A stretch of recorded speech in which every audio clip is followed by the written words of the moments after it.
All right, we're back. All right. Awesome. OBS won't let me start a stream unless I have the virtual camera turned off for some reason. I don't know why. Interesting. But anyways, yes, we are live now on both platforms. Yeah. This will be up permanently, and we're doing a little bit of clothing studies today. I know we're live a little bit early, like 15 minutes early, but Might as well start early. Let's see. Is the live going to be archived on YT? Yes. Well, it's not. I mean, it's available for everyone to see. Yeah. How many poses will I need to draw to finally get good with poses? probably thousands. Probably thousands. It depends on what you mean by good. Yeah. Like, do you mean like be able to draw them effortlessly from imagination? You're going to need to draw a lot of poses and know how it works. Yeah, what? This is so good. You deserve a bigger audience. Well, thank you. Awesome. Appreciate it. All right.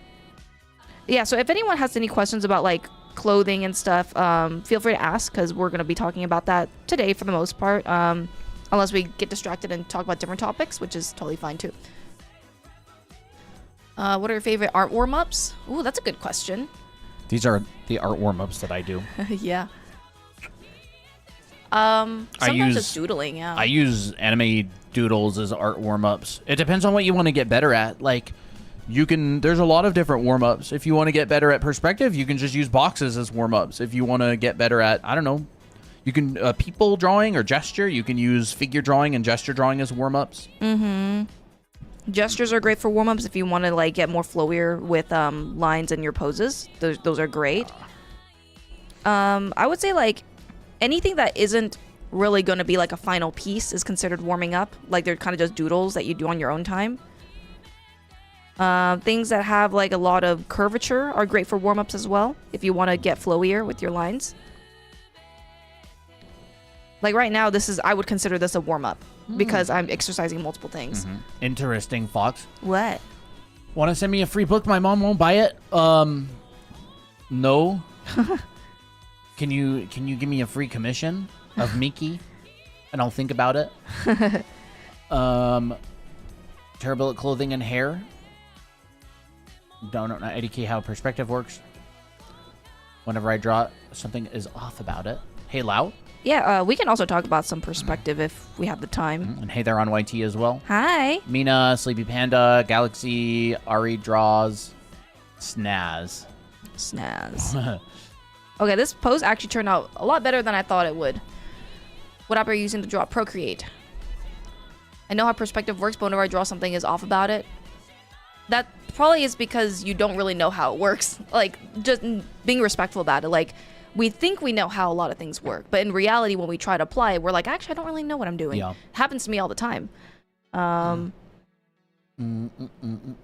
It's like, yeah, there's logic to it. But sometimes it's like when the rules or when those rules don't really match up, then it's like, well, how do I apply that, from now on, after that?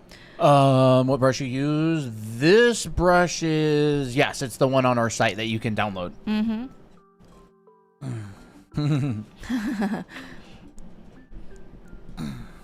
I only draw headshots. How do I get into poses? Just start drawing people. Start drawing people.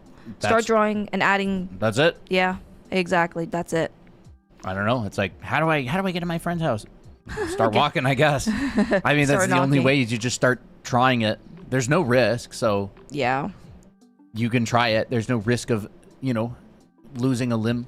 All right, let's make this guy more handsome. Let's give him like a little sharp cut like this. Oh, the cute hair guy from Red. Yeah, that has anyone really ever funny. seen that movie? Probably not. It's pretty old and not very well known. It's such a good movie. It's got who's that guy from Die Hard? Oh, Bruce Willis. Bruce Willis. Red. Little, blah blah blah, cute haircut.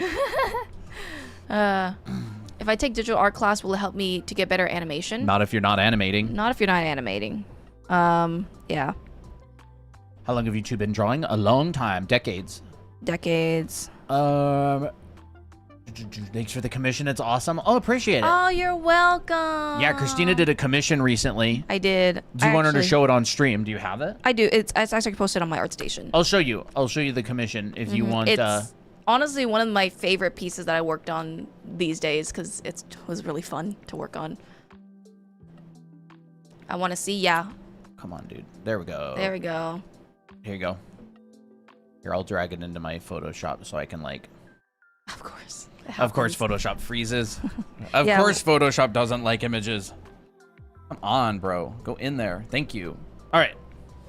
All right. Yeah, Here's that's the commission that Christina did. that's the commission I did throughout the week. Her name is Esma Ray, and she is beautiful. Absolutely loved it. Loved working on her. Oh yes. She is a Just baddie. wrapped up that Absolutely. commission. So let's see. Clothing. I know the movie. Oh, awesome. Snaz, good for you. Good son. We're going to talk a bit about tension and compression folds a bit. And we're also going to talk about the 7 basic folds, because those are the common folds that you'll see a lot in a lot of images or a lot of stuff like this. And we'll analyze them a bit. But I have these images here because they're actually quite attractive. And we'll talk about that. Does tension and folds change with different materials? Does clothing and tension and folds? Clothing tension and folds change. I would say The way that it responds will change. Yes, the but way that it like responds an will area change. of tension is an area of tension. Like yeah. you won't wear cotton and then switch to, I don't know, like nylon, and all of a sudden your shoulder's now a compression point instead of a tension point. Right. Like I Doesn't think really happen that much. the tension point, like, or I would say that the level of tension can change depending on the material. Like sometimes you get like really, really bunching folds like this, or you'll get like really soft ones, but there's still tension. It's just like the frequency is different, if that makes sense. So like, let's identify what tension and compression folds are. Look at this one right here. I would say these are very obvious. If you find folds that look like this, radiating to a point, that's a tension. That's a tension. That's a tension point. I need a Tension ping. fold. Yeah, no problem. And then sometimes what they like to do is they like to wrap around the body. So you'll generally see like diagonal tension folds kind of going like this. And so that's a really common thing that you'll find. You'll even see it on knees like this. So anything that's pulling the cloth will have a tension. I teach a lot of this in our clothing class, in our anime art school, but like, you know, this is what I would look for. And look, seam lines also create tension. Look at this. All this is tension. And this can also be considered compression because there is like bending happening. Front of the knee. Front of the knee, yes. Tension. Back Right of the there. knee. Compression. Yep. Mm-hmm. But like when you see those signs, you'll see it everywhere. I forgot what a half lock fold is. It's this. Yeah. It's like a little. Yeah, it's a little loop. It's like a little loop. It's kind of. Think of it like, okay, well, this is what happens with a half lock fold, right? Here is your fold. And if the fold at rest looks like this, when it bends from the side view, it'll look like this. Well, half lock fold is created because a cylinder is bending. Yeah, exactly. So you'll get a loop. Yeah. Let me see here. Like that. So that's a half lock. Mm-hmm. I drew like a very exaggerated version, but you'll see this kind of pattern. And you'll see What is bunching. this? Huh? Here. Oh, that's the what the fold looks like from the front. Like Oh. when it's stretched out like this. Oh, I would okay. say. And then when it's pinched, it'll kind of look like this. And then this half right here is what you see here. That makes sense. So like when a half lock happens, this diamond squishes from the middle and then it pulls out. Interesting. Kind of like that. That's what I've noticed at least. But it's not a half lock fold at this point. It's No. only a half lock fold when it bends. Yes, exactly. Okay. So like you'll see it here. There's like a sandwiching effect that happens. What kind of anatomy study do you guys think helps more in your development? Actually doing them. Yeah, actually doing them. So, like, honestly, thinking of best, be very careful of the word best because it's usually a sign of overthinking. Getting started will beat best every single day of the week. Yeah. So, you have complete permission to just try stuff. And I would recommend taking a figure drawing class. That helps a lot. Like, there are very effective ways to learn, but that's usually not people's problem. The people's problem is usually they don't start because they're too busy thinking about the best way to start. Yeah. Yeah. And so I just start trying stuff, take a figure drawing class. And, you know, there's a lot of good content on, like, YouTube and stuff for drawing figures. I would recommend, like, Michael Hampton or Proco. Yeah. Anybody who's a pro that knows figure drawing. So these folds don't happen randomly. They happen for a reason. Cyber, hey. Hey, Cyber. How's It's been it a going? while. Here is compression. So like if you have a lot of folds that bunch up, or if you roll up your sleeves, for example, that happens a lot. So you get this. Especially on loose hoodies. Yeah, loose hoodies. So and this can also be considered like a spiral because there is a spiraling effect as well. So a lot of these folds can like kind of blend into each other. Hey, Sasuke, Lily, Hi. Civ, and Nala. How's it going? Hello.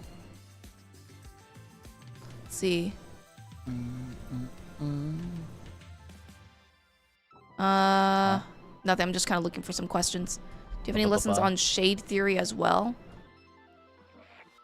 Yeah, I mean, theory? if you're talking about rendering, we do teach that, yes. Yeah. Excited for starting Anime Summer Camp? Yes, we do have challenges that are starting in the Discord server. They're completely free to join. We will be announcing the first set of challenges today on stream. We have them prepared. It's gonna be a lot of fun. Yeah. All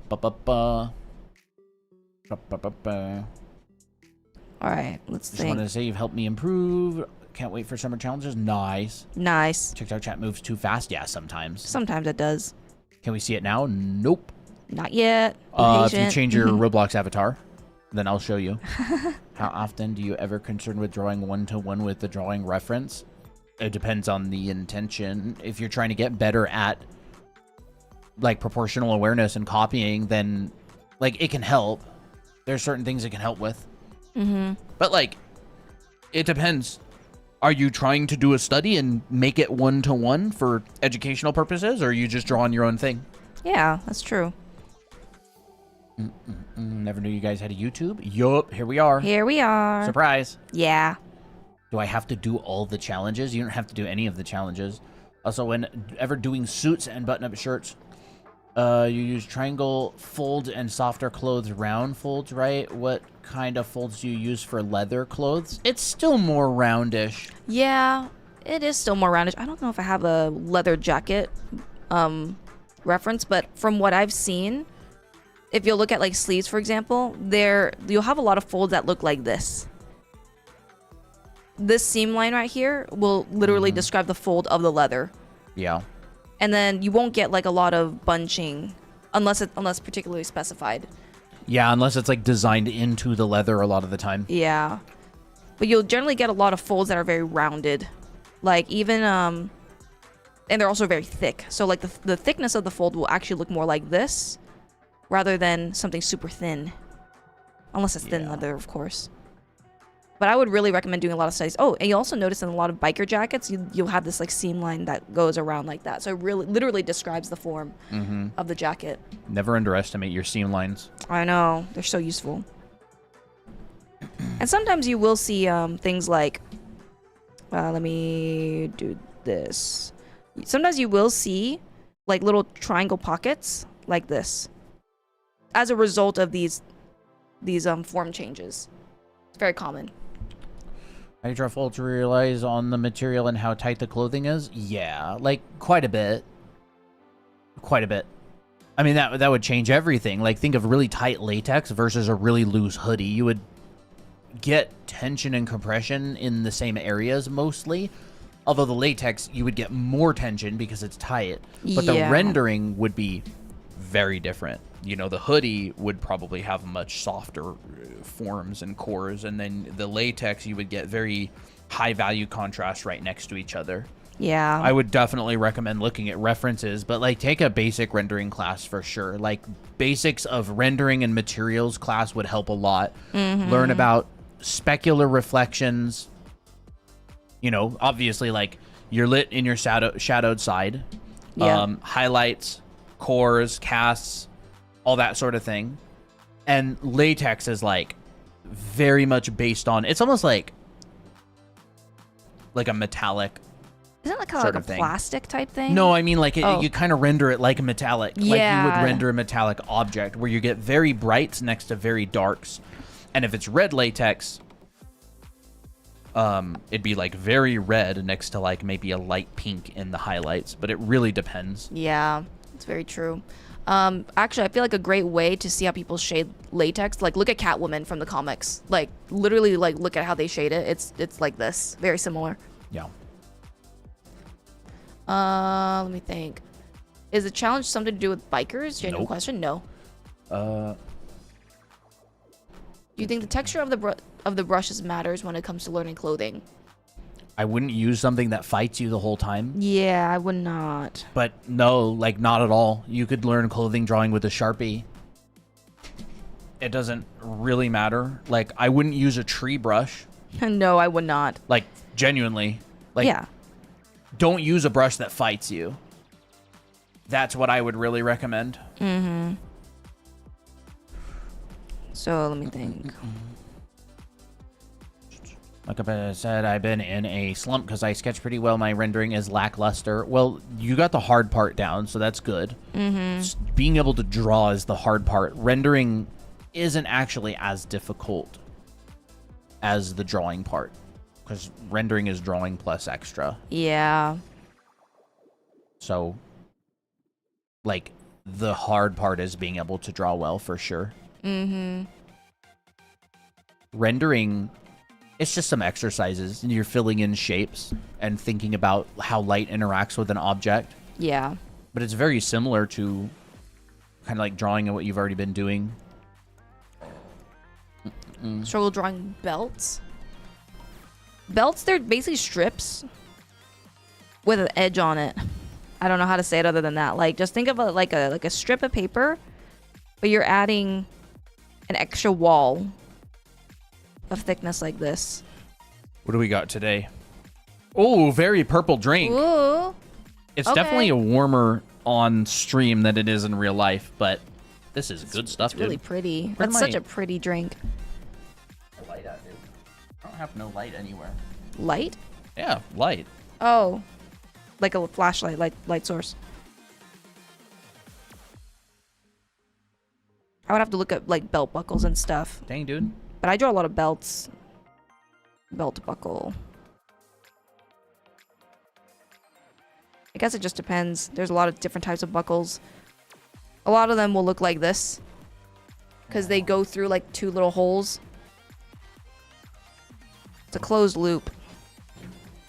Looks more red than purple. Yeah, you can thank the white balance. Yeah.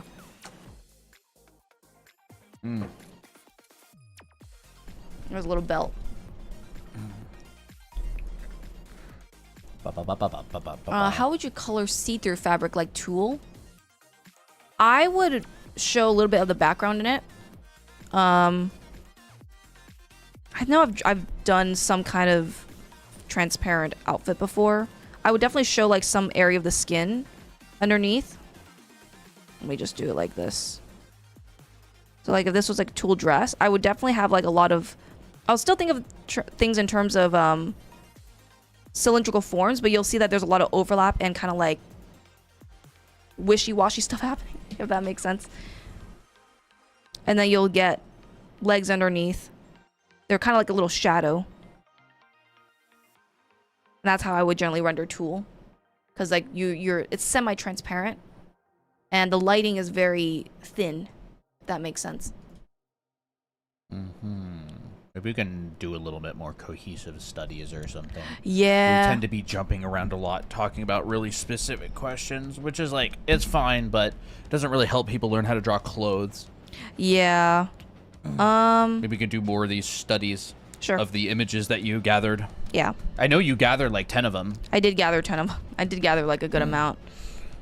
How would you recommend learning to render? Also, do you think I draw well? Yeah, I think your drawings are pretty good.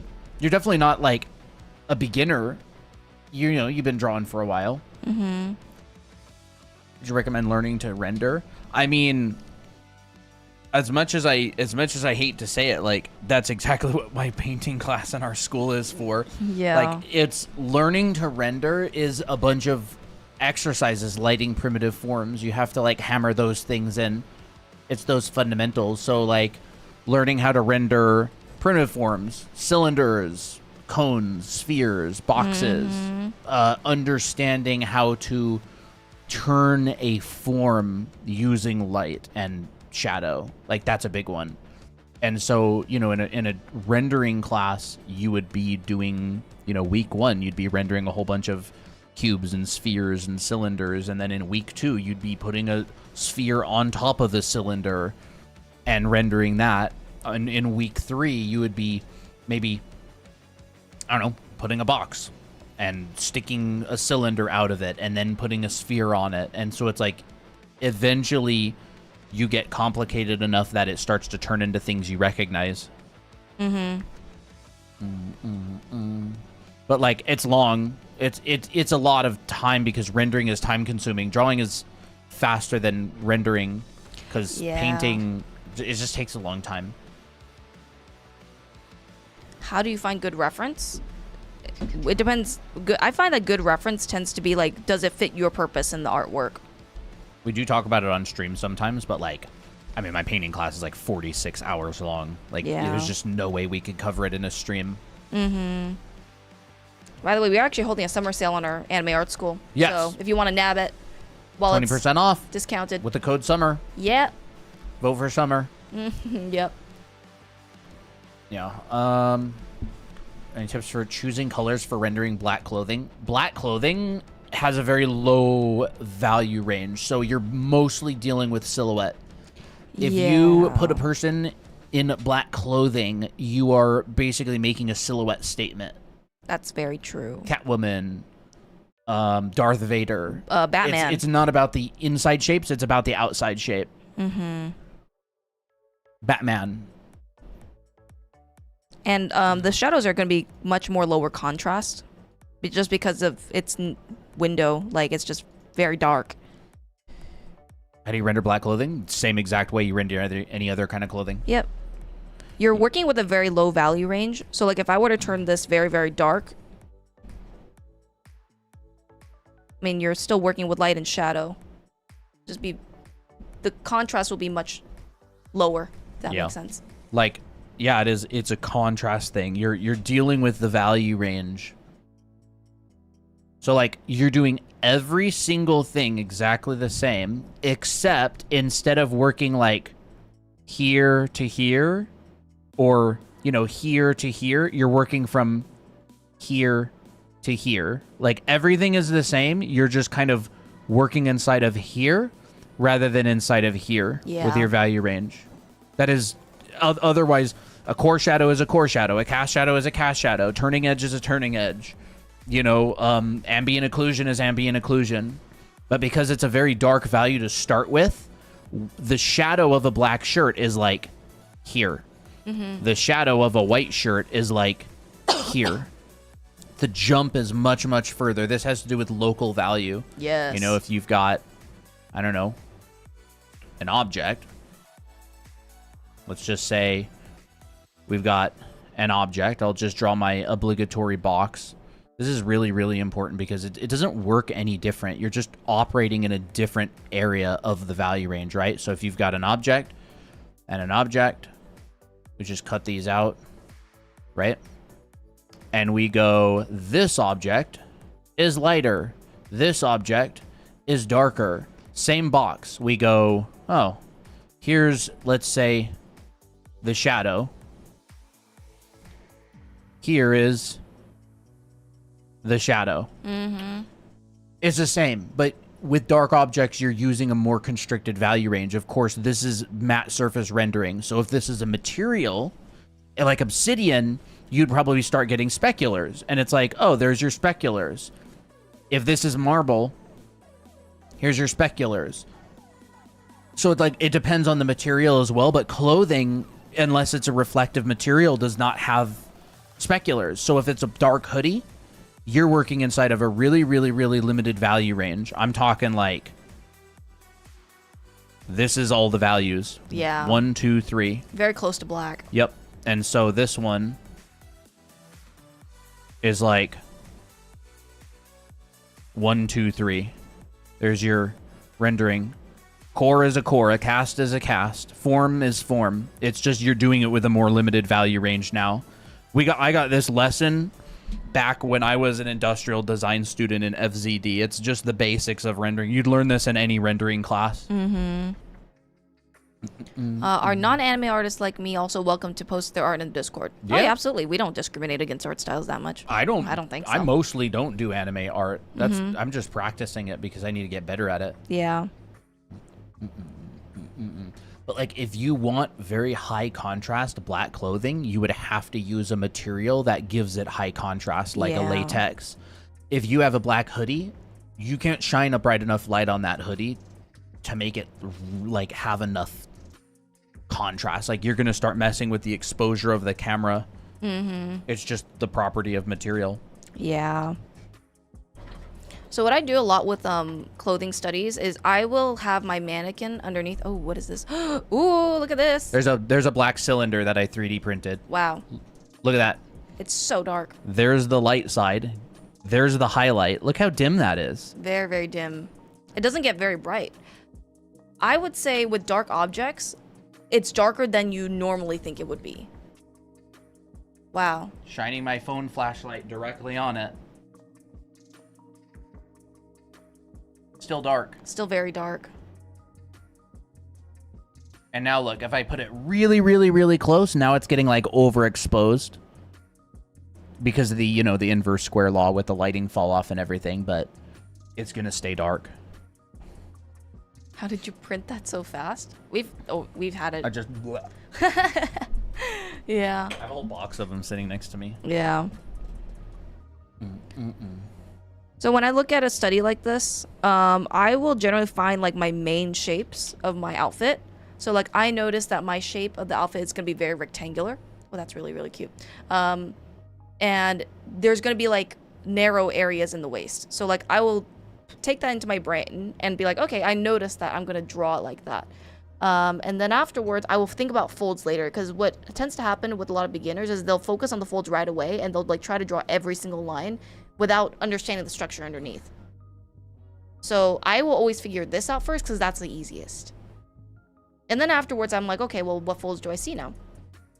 And then I'll keep in mind of like my 7 basic folds. What folds do I see out of this list that is in this study? Like, do I see pipe folds? Do I see zigzag folds? I see zigzag folds here, and I see some compression. So sometimes these folds can be categorized as tension or compression, depending on the type. So like pipe is a tension, diaper is a tension, spiral and zigzag can be compression. And then I'll think about that. I'll categorize it like that. So it would be 8B pencil lead, huh? Oh, if you're talking about traditionally shading? Or charcoal. Or charcoal. Charcoal is fun to work with. So then I'll look at this. I'm like, okay, I see a lot of tension coming from the shoulders. Like this. Ooh, tension. And then, oh, okay, a lot of kind of compression tension because there's like this elastic band. So there's kind of like a mixture. And then I'll get like compression in this area because it's just a bit baggy. This piece of clothing has elastic Yeah. on the bottom of the top. And so you can see that that creates a lot of compression. Mm-hmm. You can see all this in here. Ooh. This is all compression. All And it creates a compression. texture. And so you can go, oh, I get it. The texture is created because of the compression. I can just kind of imply that with a bunch of maybe like lines, right? Yeah. It's just going in and out and in and out and in and out. It's just a bunch of little cylinders, but you don't have to draw all the cylinders. You can just kind of imply it like what that. Christina just did. And then you go above it is not inherently elastic. So you're getting this kind of flaring out. Yep. Flare. And like that's where doing a clothing study really helps is your understanding of the fundamentals will guide how you study things. You go, oh, I get what's happening, and then you can draw it and people are like, oh my gosh, that's amazing. How did you do know? that? But how did you do it? It's just like, I mean, you understand materials and clothing folds and tension and compression and perspective, and eventually your knowledge and experience with the fundamentals gets to the point where the range of things you can draw is very large. How to draw button-ups and blazers, specifically the collars. It's like a cone. Yeah, actually, Colton drew it. In fact, I literally just drew one earlier today. Yeah. What the heck is it? Here it is. There. Ooh, that's a really nice looking collar. Like there. It's kind of like a teardrop shape, I noticed. It Like, some of them is. are teardrop shaped, some of them are not. But essentially, it's like... You know, Cone. cone. Cut it. Inside. Outside. It's a piece of paper that's flipped, I guess, or folded. Yep. And then this comes around using draw through. We can kind of ghost it. And sort of like that. And then some of them are more like teardrop shape, like this. And I noticed that in the back, it tends to stand up taller. And then in the front, it starts to kind of come out like that. Mm-hmm. But I am dimensionally drawing this. See? Ooh. Like that. It's like an M that you make around a cylinder, if you think about it. It's kind of like an M, yeah, in a way. It's pretty similar. But like this is fundamentals, right? Why do we grind our fundamentals? Because if I can't draw this, watch as I can't draw it. I could draw this collar at any angle I want. Why? Because I can draw this thing. And then I could just go, here's that teardrop shape. Here's that collar. Here it comes out and out. Yep. There it is at an angle. Here it is from the top. There's the inside of my cone. Here's the back. Comes out. There it is from the top. I love how you guys explain things and show it visually. It helps to understand the questions easily. Absolutely. Yeah. That's what All we're I here do for. is I'm drawing a cylinder. I'm pulling this out and doing this instead. And then I'm pulling this out instead of going straight down. And I'm pulling this out instead of going straight down like this. Mm-hmm. See? There's our collar built out of that cylinder. And then this is inside like that. And this just comes from primitive form drawing over and over and over and over and over and over and over. Mm-hmm. What about collars that are relaxed, like the top button is undone? It's kind of like a V then. Like, because the button will be down here, but the top button is unbuttoned. So, like, your tension point's going to be here. And so it flares out. And then you'll still get a similar direction. You just flare it out more, if that makes sense. Like, you just open it up more. Instead of having it close together. It's like looser. It's like a little bit more organic, and the V is like kind of lower. Yeah. But like this is kind of like an open collar in a way. See, like this is the button, Yep. but it flares out instead of being closed from this point.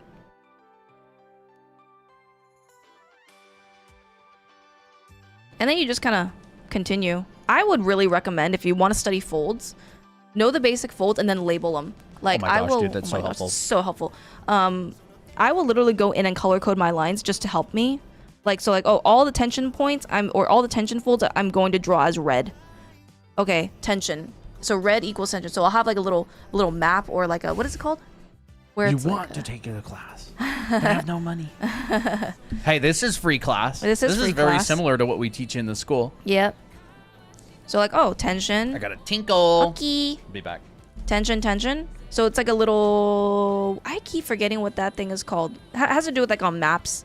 But then I'm like, oh, I noticed this fold. And so I'm like, okay, I'm going to label that as blue. Well, I'll label it green to make it easier to see. Okay, all this, I'm just going to label this as like a, this to me looks like a zigzag fold. Because I noticed that there's a lot of zigzagging happening. It's like literally this, but it's a rounder one. But it's still considered a zigzag. So I'm like, okay, I'll keep that in my brain. And then when I add it in here, I'm like, okay, I know what to do now. This has a zigzag fold.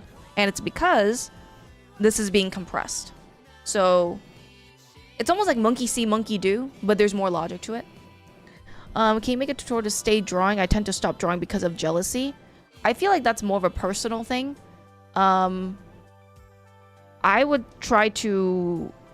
If you tend to get jealous, it might just we tend to get jealous of people that we relate to, or be like, oh, that's like a better version of me, or something like that. We tend to. I would try to take that element away from art and be like, you know what? I'm just going to focus on drawing because I like it, not because I'm trying to get better than someone else. Could be. What do you do when you get art block? Because I get into art block easily. Draw more, I would say. Draw different kinds of things. That can probably help. Like, I would say do a lot more, do some studies to get yourself out of like just trying to draw from imagination all the time. I use jealousy as an excuse to get better. Joking. Jenny, your artwork is very, very nice. Jenny's artwork is great. Yeah. Oh my gosh, Apple. Apple. Oh, your paws are warm. Yeah, he was sitting in the sun. Oh, that's cute. Try to turn jealousy into a learning from the person you're jealous of. Yeah, I mean that's another healthier way to manage jealousy. But yeah, no, I've been jealous of artists before, and that is because it's like I'm not satisfied with myself as an artist. But then I just realized, wait a second, this person has nothing to do with me. So why am I comparing myself to them? You know? Yeah, your brain will make unfair comparisons. Yeah, where you'll cherry pick certain things and compare on that. Mm-hmm. But you are where you are. You know? Yeah, so like that's how I would tackle a drawing study of that at this point. And then afterwards I have all the information I need to then like render it and stuff. You're unpacking emotional fundamentals too. I guess so, yeah. Goldmine. I mean, art and emotions are pretty much tied a lot, pretty closely. Oh, I'm gonna go silent for a second. ERB chat.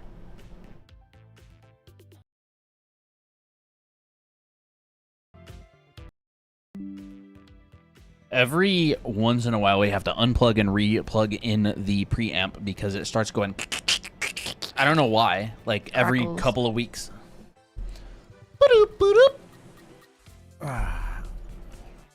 Commission Genie. Nice. Nice. But I'm hoping that this is helpful for people who don't know how to draw clothes. I know that clothes can be one of those finicky things because you're like, I have no idea what the folds are doing. Why does this fold look like this? Are they just random lines? But then you realize that they're not that random. They're more like patterns that happens. So Happy Colton helped me with concept art. I'm putting it back together with people and pets. Ooh. I'm glad. I don't remember. I don't actually really know what you're referring to, but I mean, I guess it doesn't really matter if I do. I'm glad it helped. Yeah. Whatever it was.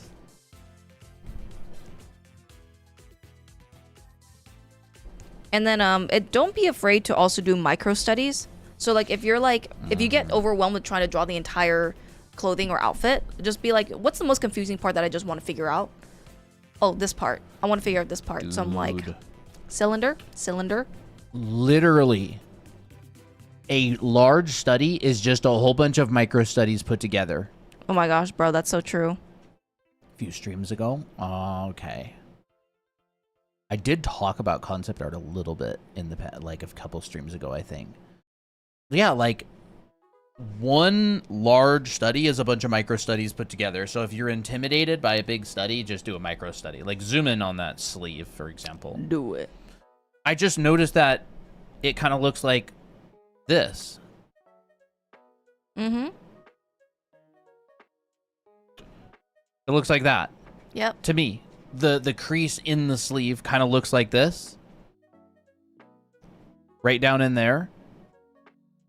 And so that's a micro study. Like breaking down something into something that's like manageable and understandable, and you go, oh, okay, I kind of get that, I guess. And then I can like go a little bit further with it and just be like, oh, like I see like this. Mm-hmm. Ooh. You know what that looks like? Yeah. Kind of looks like a plant. Like this. And it kind of like goes over the back right there.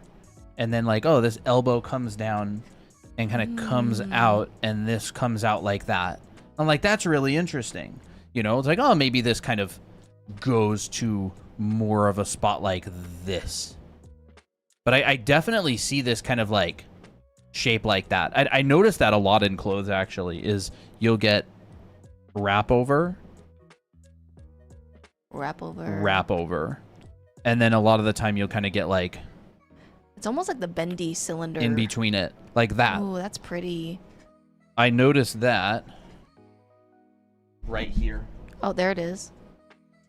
Ah. And like that's a micro study. I'm like, oh my gosh, I never saw that shape before. And now every time I'm drawing, I see that shape. And I'm like, when it comes up, I'm like, I'm adding it. there's that shape again. Yep. So like these little mini micro studies, like you don't have to make a good looking artwork. You're learning.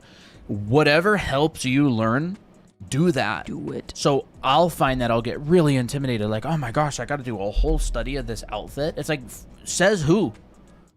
Yeah. If I'm says trying who. to learn something, anything that I can learn from it is valuable. And so it's like, if you're struggling to start studying because you're like, oh, it's so much work. It's like, that wasn't a lot of work. That wasn't a lot of work. I just saw a little T-shaped thing.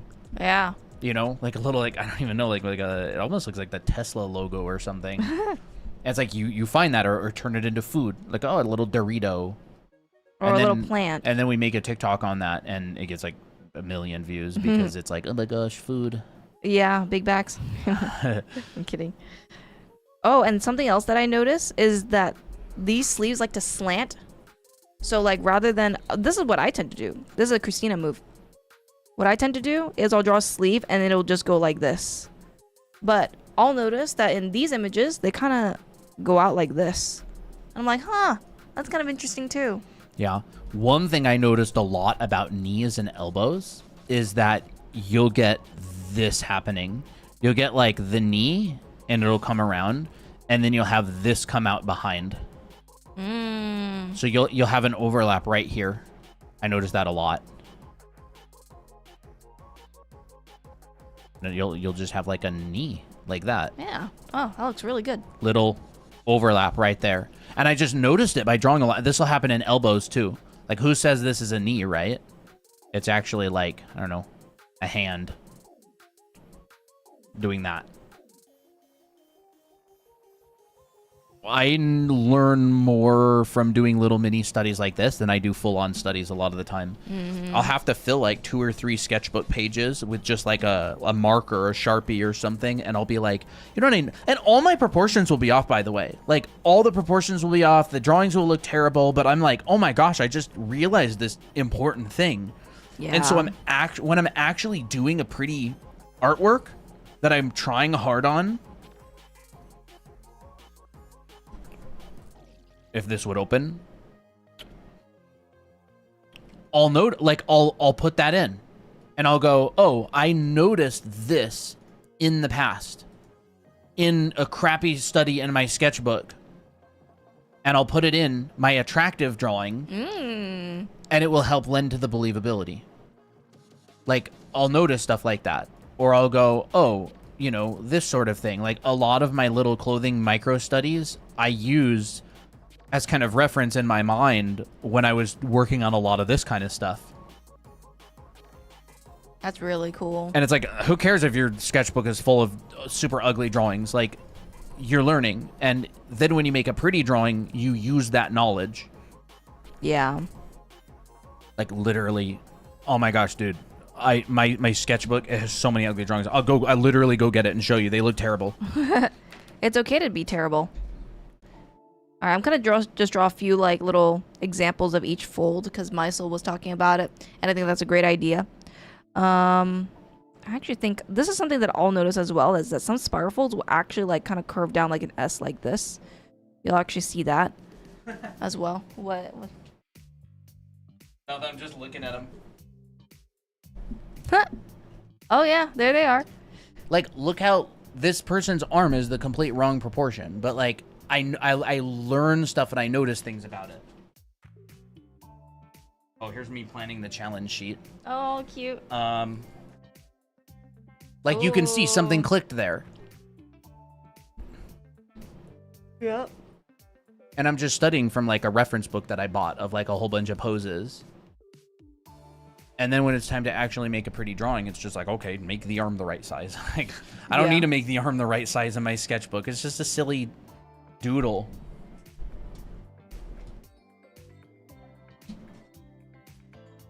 All right, here's a zigzag.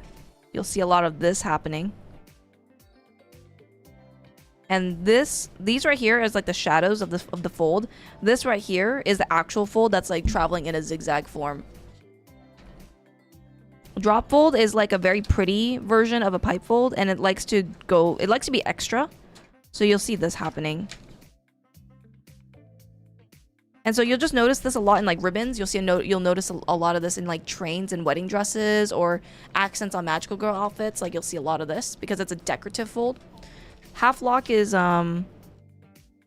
when the arm or knee or whatever joint is bending. It's mostly in the joints, and then you'll see the compression fold looking like this, and then the dead fold is just whatever. I like to draw I actually quite like to draw dead folds as like a mound like this, and then it's abstract, and then I'll just like draw whatever random folds inside. That tends to help me a lot when I'm drawing like laundry or whatever, because it looks dead. There's nothing going on there, right? So this is like the little different types of folds that you'll generally see. It's a pattern. Do I need to learn how to do that? Oh, I need to learn how to do that? Yeah, it's great. I'm assuming you're talking about the it's called the 7 basic folds. I need to add burn all my sketchbooks to my will. Funny. It's funny. Yeah. And like I was doing my piece, and I would draw a bunch of stuff like this in the sketchbook. I'm like, what the heck does a Nintendo 64 controller look like? What does a GameCube controller look like? Where are the details on this stuff? And I just look one up online. I'm like drawing it. They're just boxes. Maisel, don't you have anime art school? Because I talk about these different types of folds as well. Yeah. See? Like I drew a GameCube controller a couple times, and I'm like breaking them down into really simple forms. It really interesting. If you remove like the little bits, it kind of looks like a neck pillow that you use on an airplane. A neck. Oh Yeah, wait, like that's a really cute idea. This little thing right there. It's like a little neck pillow. That's interesting. And you'll just notice things about it, and that's how you go viral. By the way, on social media, is like you'll make your own observations about something just by studying. And you'll just talk about it. You'll be like, hey, I noticed this thing about this thing. And like everybody will be like, what? That's crazy. Witch. Oh my gosh. So, you know, it doubles. I do, but I haven't gotten that far. That's all good. I got the hair. Yeah. Oh, Maisel, you're so funny. Yeah, we'll be announcing the challenges in a little while. It'll be posted. It's all going to be posted in the announcements channel and the challenges.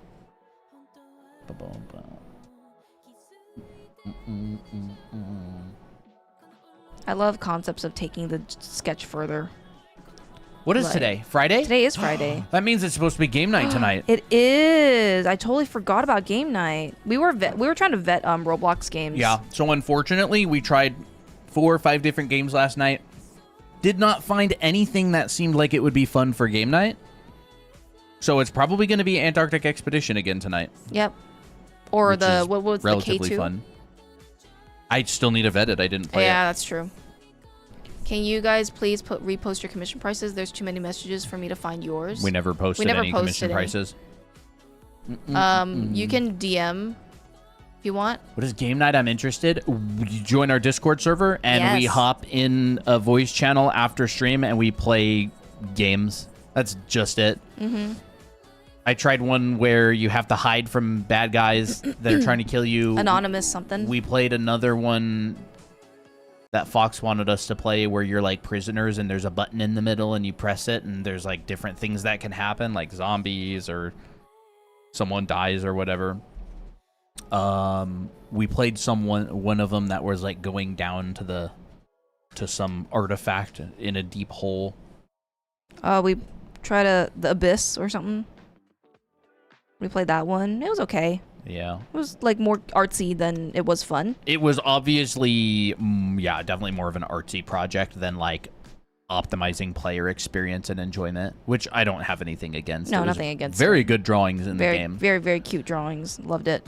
Maybe it's a work in progress. I don't know. Maybe. It wasn't very fun to Explore. explore. I thought it was gonna be more of like an obby survival game.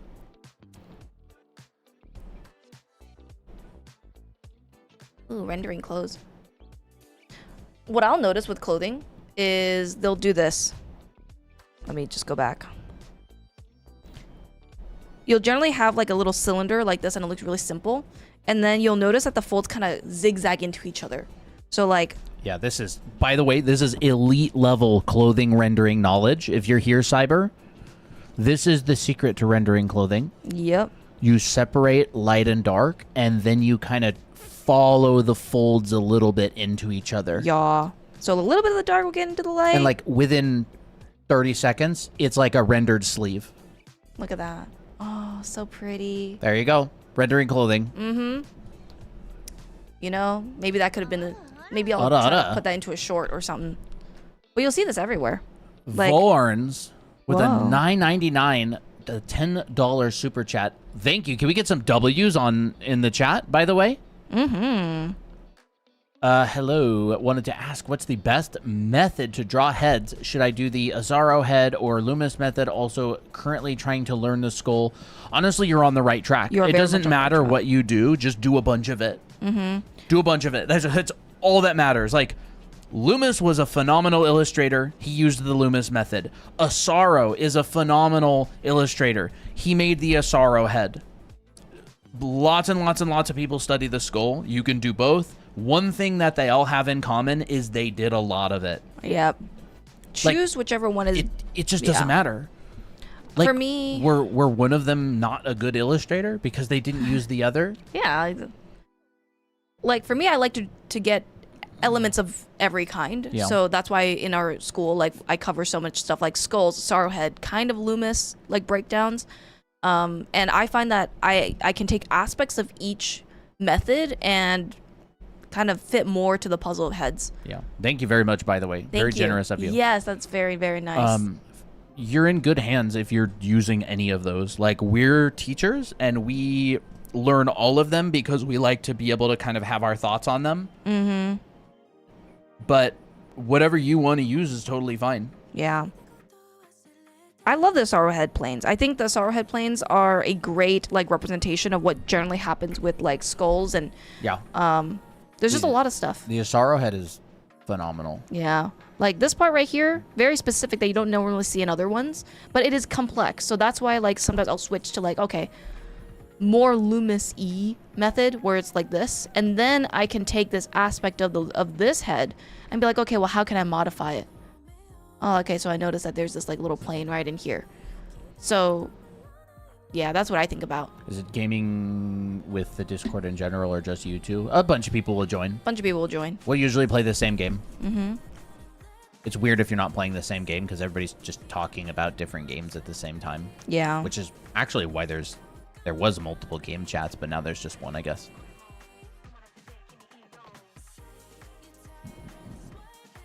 I love drawing heads. Heads are so fun. You guys are honestly the best. Thank you so much. You are very, very welcome, and thanks for asking such a lovely question too. Yeah. It's a fun one. Let's go back to that sleeve. Yeah. 'Cause this is a really big deal about rendering clothing.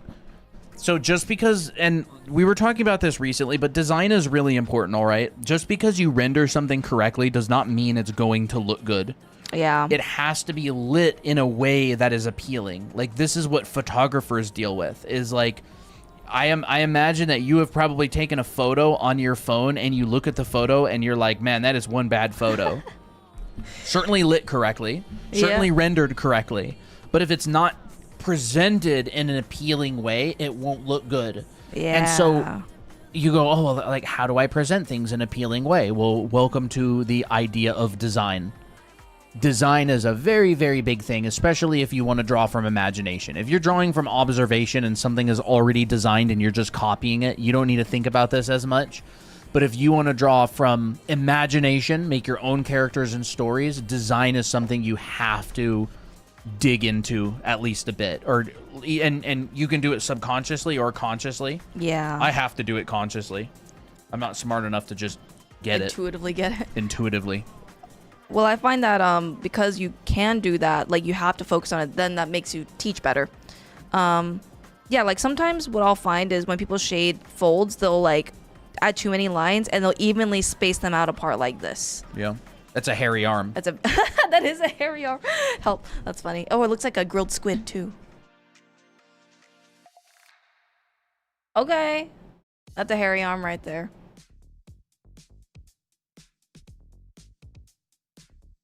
Checks out. That's how the anchor arms, the hairy version was, I think. Mm-hmm. From SpongeBob. So then you're gonna have to like get into design concepts like, you know, close together, far away, big, medium, small. And so like there are going to be like a main big fold accompanied by little folds. So think of the folds like big villain, right? Big bad villain with their little minions beside it. I like to think of folds like that. So like where there's a big fold, generally smaller folds will follow it. Yeah. And so that tends to like look nicer and more organized and natural. And then there's going to be like another rival group, which is like maybe a medium fold. It's like a hierarchy. Like a hierarchy, yeah. There's But, the like, big boss, The big boss. and then there's the mini boss, Yeah. and then there's the henchman. Yep. It's like this is the concept of big, medium, small as well. And design like 70-30. Whenever you hear about that, this is like what we're talking about. Yep. And then you'll get a really nice looking fold. That feels aesthetically pleasing. That's Pinterest worthy. I would say what was it? Nana something? I don't know. I don't know. There's like a Japanese artist, Nanoka-san. Very, very good clothing artist. Really good folds. You should look that person up. There's some So good. amazing clothing artists out there. Got the boogie Rolex. 70-30 method. I wouldn't really say it's a method. It's just Concept it's of everywhere. ratios, It's yeah. it's a relationship. It's just a concept that always exists everywhere. Yeah, for sure. Like areas of rest. Like that's complex, simple, and complex. So like in this sleeve, simple in the dark, simple in the light, but in the middle there's complexity. Like that's the concept that's in play right now. Like you can decide, do you want the shadows to be complex or do you want the light to be complex? And then that's when it goes into like exposing for lights and for darks. Yeah. But that's kind of complicated. Yeah, like photographers, again, like a lot of this you would encounter in photography as well. Like, are you exposing for the lights or the darks? Actually, this is a great example. I can just paint over this one right here. So like if you're exposing for the lights, you'll generally get like a lot of the shadows. The shadows will be very extreme and you won't see a lot of like in the middle stuff. You'll see like very, very darks with not a lot of variation, but in the lights, you'll see a lot of detail and variety. But if you're exposing for the darks, then what happens is the opposite. Like this is a very oversimplification of it, but you'll generally see that the light side is very blown out, but the darks, They'll have your value range. you'll have the value range, yeah. And so this is what a lot of people don't realize that artists are doing. Like Reno Tuna does this a lot. He Yeah. decides, do I want my shadows to be more in detail or my lights to be more in detail? And you have to do this because there's too much variation in real life to be able to capture it with our 0 to 100 value scale. Like if you want to show something, you need enough room to show it. Yeah. Like, oh, I want to show the face or I want to show this specific thing. It's like, okay, well, you're using like 30 to 70 value range to show that. And it's like, okay, well, if I'm showing this thing with my 30 to 70 value range, then the shadows are only operating within 30 to 0. Like, or they're in like a much smaller area. Yeah. It's like you don't have enough leftovers to show everything in complete contrast. You got to choose what am I going to use this slider for? It's like a budgeting. It's a budget, It is a right? budget, That's yeah. exactly what it is. It's I've got $100 and I could go out and eat and that's $70, but I can't buy the $60 game because I've already spent most of my money. That is light to dark. Budgeting. That is budgeting. You are budgeting, and a lot of painting books will talk about this, and a lot of classes will talk about this. But it's huge. It's a really, really, really big deal. It's like the Yeah. budget. And what happens is people will basically do everything they want, and they'll have $20 left over, and that's when you're just like, oh my gosh, Reno Tuna's so good. He was able to go to the movies and watch Backrooms, and he was able to buy the game somehow, and he was also able to go out and eat and he still has $20 left over. That's like Reno Tuna with budgeting his values. It's like some people will work with their values as if they had no budget at all. So like they'll spend all the budget on the lights, all the budget on the darks, all the budget on the mediums, and then they wonder why their painting looks muddy. Yeah. Or they'll spend their budget everywhere. Yeah, Yeah. like what you were saying. It's like the dark will get as light as the light, but it's not possible. Like that's not how the real world is. Yeah. I mean, we had a question, and this is like, it's just an example of the budgeting. Some people would ask like, oh, how do I make a high contrast piece with muddled colors, or muddy, like- or like low contrast values? Yeah, it's like you can't. Yeah. It's like, how do I spend all my money and also have all of it left over? Yeah, it's kind of like that. It is like that.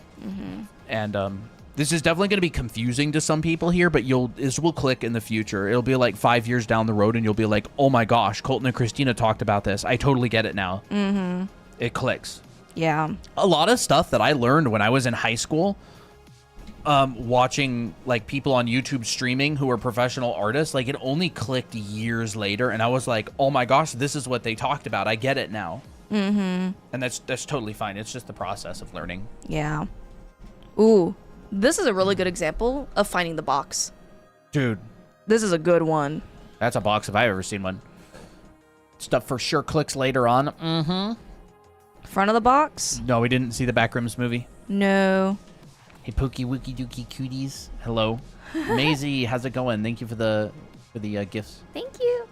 So look, box. Front side of the box, side of the box.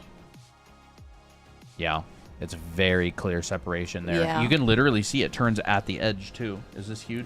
Wait, yeah, 1 second. There we go. Yep. There's the edge of the box. Basic forms even appear in clothing. Side of a box. Oh, that's like the inner corner of a box. Inner corner of a box. Yep. Yep. Yep. Look. That's Like another these corner. are all geometric shapes that you can use, and then you kind of like organicify them. Clothing reference website makes for great references. Oh, for sure they do. In fact, I would say that's like really good reference that probably is safe from AI or whatever. Maybe. Yeah. So what is the correct way we spend the budget on the value? That's a really, really good question. That is a very, and very the good question. answer depends entirely upon what statement you want to make. Are you making a horror artwork? Are you making a friendly, happy artwork? Do you want to show the silhouette of the character? There is no right answer. The answer is, it depends on what you want to say. Because you can expose for the lights and you can expose for the darks. You see something beautiful and you go, what do I find beautiful about this? How do I show that? How do I budget so that it shows that? Are you really hungry this week and the movie kind of sucks, so you budget for the food?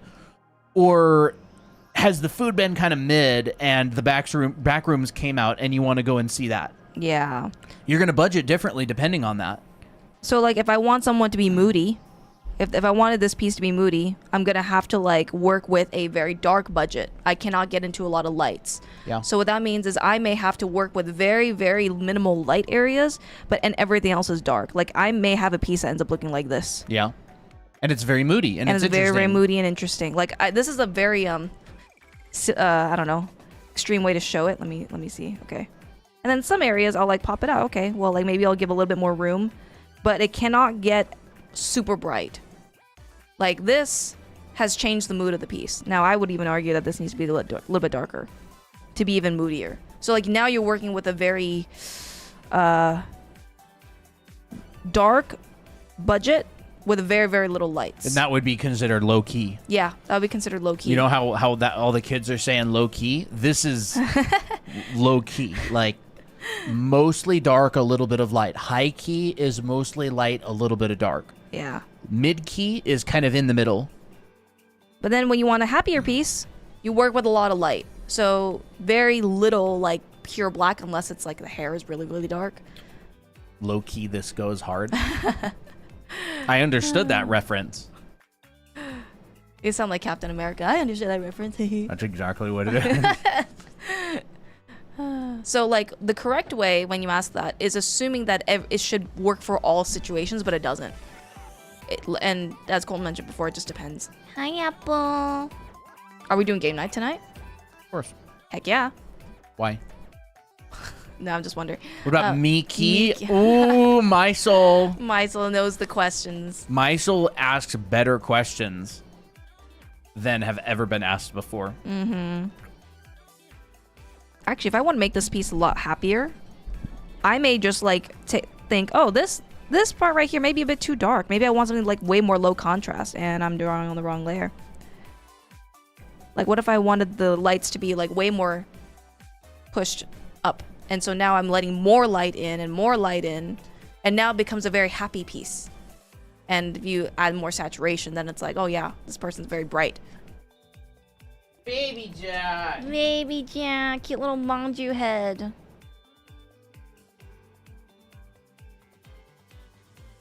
This is like theoretical stuff. It's fun. It's fun to talk about it. Cats are so funny. They'll get like static electricity. They'll be like, ugh. Oh no, I've activated him. He's like, well, if you're gonna be like that to me, This I is might my as well. fault. Yeah, it's your fault. Oh, and no, and you're also completely covered in loose hair too. This is gonna be a disaster. The way you just sitting there. Oh no, the way he just looks over at me. Oh yeah, you're handsome, handsome. Handsome bantam kitty. I actually love seeing this triangle right here. Dude, That triangle's goated. Like, this is like the side of the chest. Hi, Apple Bapple. he's taking my mouse pad. See, not my mouse pad. He's taking my tablet. Yeah, he I has can't taken draw. your tablet. I want to see the kitty. Well, you can't, not right now, because he's not within camera sight. He's I guess. not within camera range. Yeah. Baby Jack? Oh, he's very snuggly. Here, look. You can see him there. He wants to snuggle so bad. He's like, yo, I'm gonna give you what you were asking for. He's so funny. He So is. goofy. He's so cute. Who's joining game night tonight? So cute. So cute. Actually, chat, you know, one of the assignments that we got from Andrew Park was he just told us to draw a bunch of sweater type materials like this. Yep. Because that's actually a really good way It's to a see good a bunch of mid folds. area. It's like a middle ground. Middle ground fabric. It's like it's not too crinkly, and it's not too soft where you barely see any folds. It's just right. Apple. Bye, booty butt. When is game night? Because I live in Europe and it's nearly 3 a.m. here. You're probably not gonna get game night today. Yeah. This morning. When is game night? It's just after we end stream. Usually, Yeah. maybe a little bit after we end stream because we usually have to eat. And he's back. Not him shoving the microphone into your chest. Aw, so You're cute. stinky. Now you're You not are Stinky, aren't you?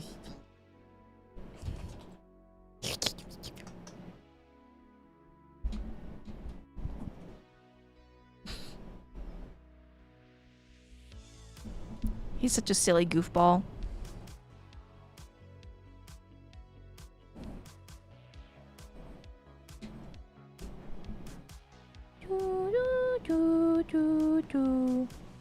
You know, honestly, I might even take that little... I wonder if I could take that little short about the fold blending to each other and turn that into a short. It's been a while since I edited that. I honestly feel like we could just teach that again. Even Yeah. find a good example of it. Yeah, we could teach a... Make an attractive person. Like that's so Yeah, big. Like that is so big. you want to know how to render clothes. Separate light and dark, and then you kind of work them into each other like this. Yeah. Where the folds are. That's Yeah. rendering clothes. Like that's literally it. And you could even go based on like that study you did a while back, that one you really liked. That This one? Yeah. That's literally how you did this study. Mm-hmm. It's like you separate the light and the dark, and then they kind of mesh together, directed by the folds. Yeah. And then all you have to do is kind of just isolate what's a core and what's a cast. Yep. Or a cat. You stinky. You're stinky. Actually, maybe I should use this little reference for that, for like a little it, dude. video. Stinky Jack. Yeah, you stinky Spinky. Jack. Spinky. Spinky. Kitty just color picked the white. Yeah, he did. There was a time where we were playing Draw Me. Artist. We were playing Draw Me one time, and he stepped on my tablet and then broke my game. Yeah, he broke the whole game. Baby Jack. I can lower this a little bit so you can see him more. Aw, So cute. so cute. What sunset lighting like on an object? Depends on what's your object and what local color is it and what setting is it. I would say look at if it's a portrait, look at a lot of sunset portraits and do a lot of studies of them. Yeah. There it is. Here's a sunset. Christina did one similar, half lit. You don't have to make it half lighting. This is half lighting. Mm-hmm. But this is pretty Okay, get out of here. pretty much indicates sunset lighting. Yeah. There's really, really bright warms, and then as it goes to the shadow, it gets pretty cool, and it gets cool fast. If you've got a blue sky out, it'll get really cool. Yeah. It just depends, like, because not all sunsets are the same. What are your guys' preferred drawing programs? Anything that works well. I tend to use Photoshop. Get out of here. You're messing I'll up my... draw a lot in the sketchbook. Christina uses Procreate on the iPad during stream, and I use Photoshop on the PC. Yeah. The P. Play C. You'll notice how incredibly important dimensional drawing is when I start working on stuff like this. Oh my gosh, yeah. Dude, dimensional drawing is so incredibly important.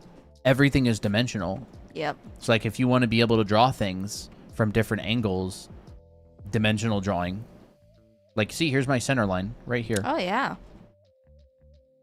Just cheeky little center line. But like, no matter what you want to draw, dimensional drawing is going to help. If you're better at it, your drawing will be better. I use Krita. Is it okay? Yeah. Sure. Krita's great. As long as you know how to work with it. We actually have a Krita section in our Intro to Digital Art class in our anime art school. Mm-hmm. And it works great. Works great. Has a lot of stuff in it. I need to do more anime stuff tonight. I have to draw 25 Junes, which is Yes. a blessing, honestly. Blessing. Like, honestly, how could you get so lucky that that's your homework? 25 Junes. Definitely rewatching. Nice. Yeah, I did talk a bit about like how I figure out folds and some tips that can help you with that for this little demo. And then kind of just some other stuff throughout. I talked about some of the stuff in basic folds, and I drew some little images on the side. 25 Tiras when? Maybe in the next Maybe the after this next batch. one. Yeah.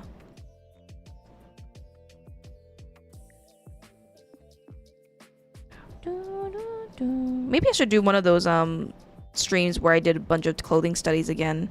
They're fun. They're fun to do. Ooh, sometimes another thing I'll work with is I'll sometimes just block in shadows. Like that. They're really fun. I have a question. Who watches these streams and then you actually go and practice some of the stuff that we talk about, like on a regular basis? Like, you watch the stream and then you actually have like a collection of drawings that are like, dang, that was really useful. I'm going to practice drawing and like focus on what they talked about. Me, Nezutari. I do it Nice. while I watch. So I'm just wondering, it's not like we assign homework or anything. Do you want us to start assigning some homework? Like stream homework, that'd be kind of interesting. Yeah, like we could just go, here's a recommended set of practice assignments. Like, that are, it's not required. It's just like, if you want to do something, here's what we recommend. Like, whatever, 15 clothing studies and focus on this. Like you'll see that piece of clothing, that outfit that Christina drew, it just comes together so fast because of just light and shadow. Like Yeah. she's just focusing on light and shadow. And you want to know what makes something like this even more interesting? When you add a gradient. Yeah. Aw. And you can do it on the shorts as well a lot of the time. Like, oh, there's a gradient. Oh, there's a gradient. It just makes it look so much more finished. So crazy. If you do, I do the homework. Yeah. Gradients are OP. I find that if you like add in your light and your shadow and then you add a gradient like underneath all of that, it just looks very seamless. So good. Hey, boss, I like your video. Awesome. Oh, thank you. Genuinely love that. I'm thinking, like, what if we made, like, a stream homework channel? Oh. And anybody who did stuff that we recommended on stream, you posted in there. It's a great idea. And then maybe we just occasionally will look at it on stream or something. Bless you. What is the balloon light trajectory? Balloon light trajectory? Balloon light trajectory. I've never heard of such a thing in my life. No, I see it. No idea. I do that mostly with Jean's videos. Usually I'm eating or drawing something unrelated to your tips while watching. Yeah, that's definitely happens a lot. I really like Gene's content, like, a lot. I do feel, though, that 99.9% of the audience out there, all of his content is miles above their level. Miles and miles. It's like he's teaching calculus, Yeah. and you got fourth graders, like, art-wise coming into the chat. And there's nothing wrong with that. You know, if you're in fourth grade, you're in fourth grade. But, like, I think Gene's content is most useful for people who are, like, professional artists and they're wanting to really level up their perspective skills. Yeah. I learned a lot from Gene's videos, but I'm just like, if I found this when I was in high school, it would have been completely, like, it would have been essentially useless to me because it's so above my level that I wouldn't be able to do any of it. It would be just, yeah. Like, I was talking to Jack the other day. He's like he's a professional artist. He'd been working for years. He worked at Epic Games on Fortnite and stuff. And I was talking a little bit about some of the similar stuff. And he just, like, kind of Instantly. immediately picked it up because he just has so much experience. But, like, if I was not so familiar with perspective, like, I'd never be able to understand, like, fisheye drawing and moving vanishing points inside Bro, of that a would have fisheye confused lens. the heck out of me. It's so confusing. It's so confusing. But, like, I love his content. He's doing the Lord's work out there. Like, Yes. super important. But, like, it all turns to just complete confusion. If you're not ready for Like, it. we can't teach it on any streams because nobody understands it. Like, Yeah. we've tried teaching fisheye drawing quite a few times, and it's very fun to watch. I'm still trying to figure out a way if there's, like, a good way to teach fisheye drawing in layman's terms.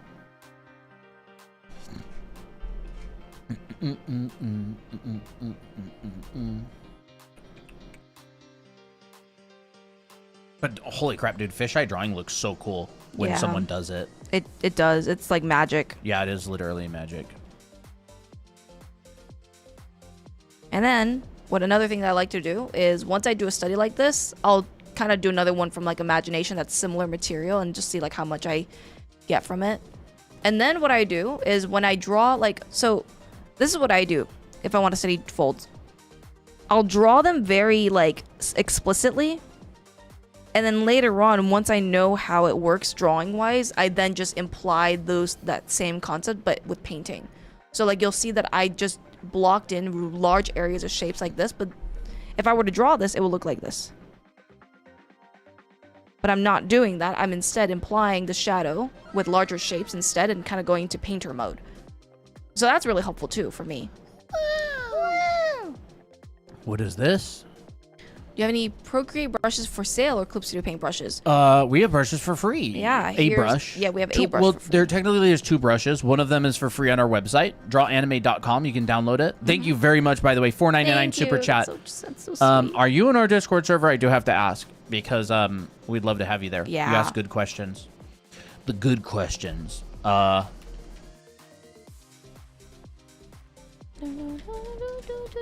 There on that page.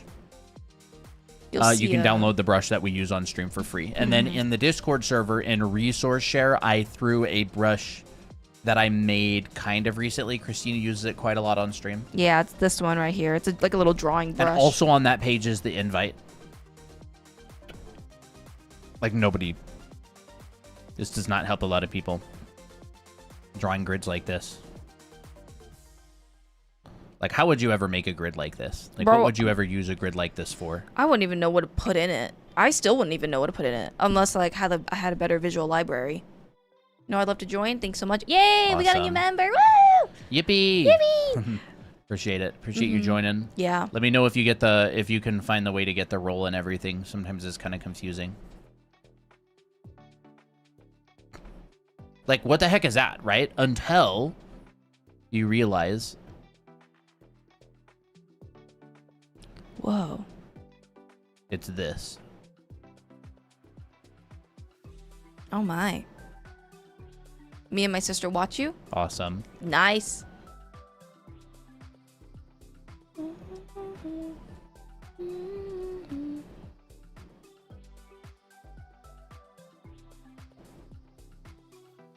I used a lot of references, and someone in my class told me I was cheating. I was shocked to say the least. I thought references were allowed. They are. I would assume that person is in your class because they're there to learn, so they probably have no idea what they're talking about. Nah. Any person who says reference is cheating, don't trust that. Sorry. Even if it's a friend, they don't know what they're talking about. Artists use reference constantly. Otherwise, how would you be able to draw anything? Ask them if they take a commission to draw your aunt's dog, but tell them they're not allowed to use reference for it. Say, hey, my sister-in-law wants you to draw their pet, but you're not allowed to use reference for it. Because that's cheating. And if you get it wrong, they won't pay you. Like, how do you deal with that? And you're not allowed to look at the dog in person either. Yep, you're 'cause not that's allowed to see the reference. dog because that's reference. Like, the argument is ridiculous. It's it the is. silliest thing ever. Yeah. It's based off of the assumption that art, they just have a wrong idea of art. That's it. It's like, a lot of people think that art is, you have to do everything from imagination. But like, that's really impossible because like, imagine you play piano or an instrument. You have to read sheet music in order to understand how is music composed. And then like, it just doesn't make any sense. It's just silliness. It's silliness. Yeah, it's silliness. Well, I'm glad that the teacher told him that. So my teacher told him. What? Just that they're allowed. Only people with photographic memory can properly draw without references. but Honestly, I just haven't seen I've it. not seen it. Because, like, you still have to learn how to draw. Yeah. Like you can know what it looks like, I guess. But yeah, like, I mean, that would mean if you had the reference in front of you, you could draw it perfectly, which people can't. So if they could remember it perfectly, I don't know. I just haven't seen it really. Maybe there's like one exception out there, but I don't consider a singular or very few exceptions as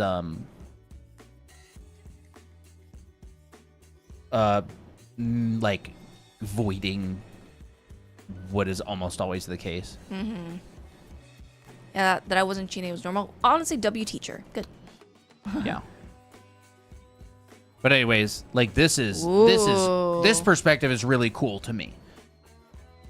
You never be able to do this if you can't draw in 1, 2, and 3 point perspective, because this is like brain breaking activities.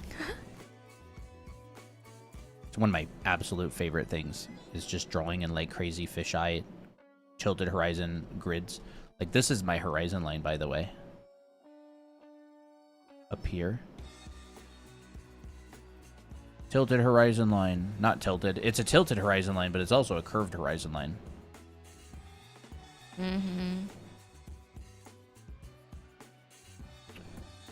And these are buildings, so you can make like a sick cyberpunk city out of this or something.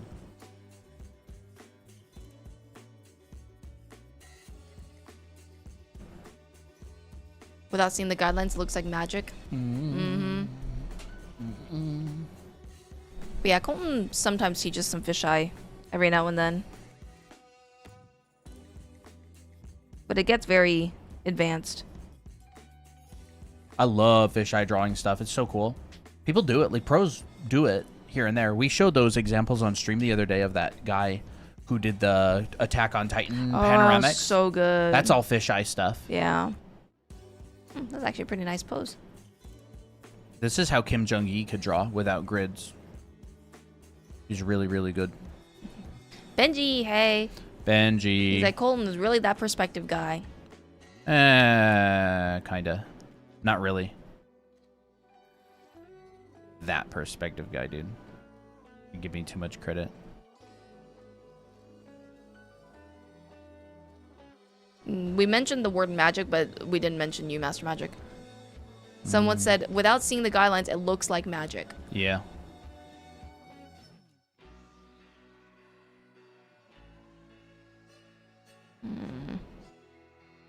All right, I filled this canvas.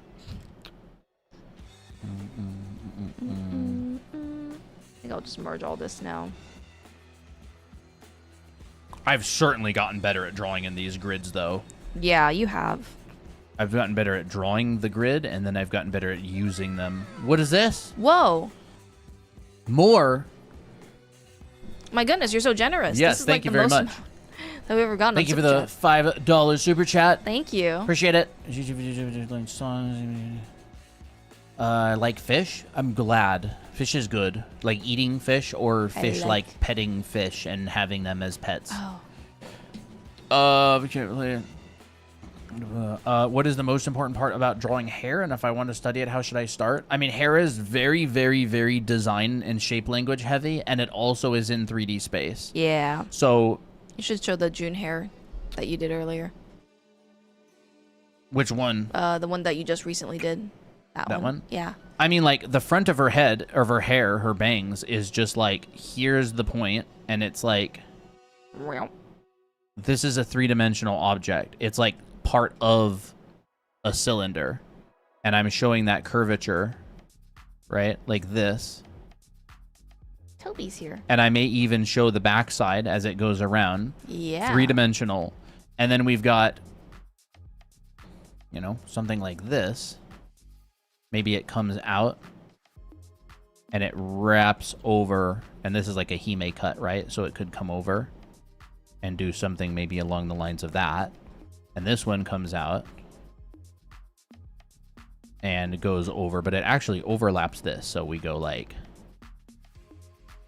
that. These are strips of bacon. Bacon. I don't know, dude. They're strips though, right? They're strips, yep. So, you know, we could have the head under here or something, some sort of a head. And this goes around the back, but it's all three-dimensional volume, and it's very, very design heavy. So, like, we talk about this a lot, but it's like things look more dimensional when you add more sides to them. So if you want your hair to feel dimensional, you know, go in maybe something like this will make it feel more dimensional, because you have two sides instead of one. And then if you really want it to feel dimensional, you could go 1, 2, 3 sides. 1, 2, 3. We broke down an 8-layered anime girl thigh not too long ago on stream. And so you want things to feel really dimensional, you can add multiple sides to them. And you don't straight up draw this, you disguise it. Yeah. You disguise it. So it's like, you know, if you want something to feel dimensional, you can go like, I'm disguising the wrapping lines in the bandage around the wrist, right? Or you have a buckle, or you have the hair like flip out in some way, right? Like we got a lot of layers as well. Depth works because you have like layers. Like this looks like it has depth to it, because it's utilizing a principle that like we fundamentally recognize in real life. And so if you want a drawing to feel like it has depth, look, we've got, here's a layer.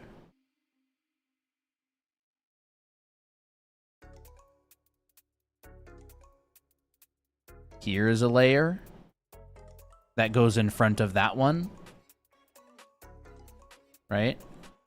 Here's a layer that goes in front of that one. Mm-hmm.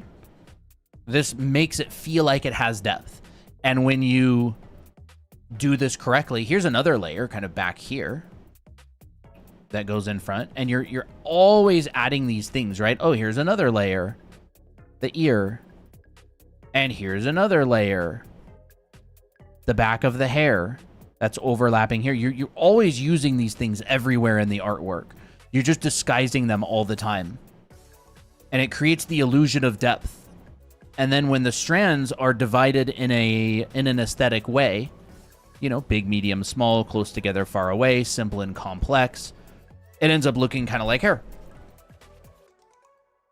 I'm not the best hair artist. Like Christina's really, really, really good at hair. I just kind of know the basics, but I know the basics in like actually how to do them way.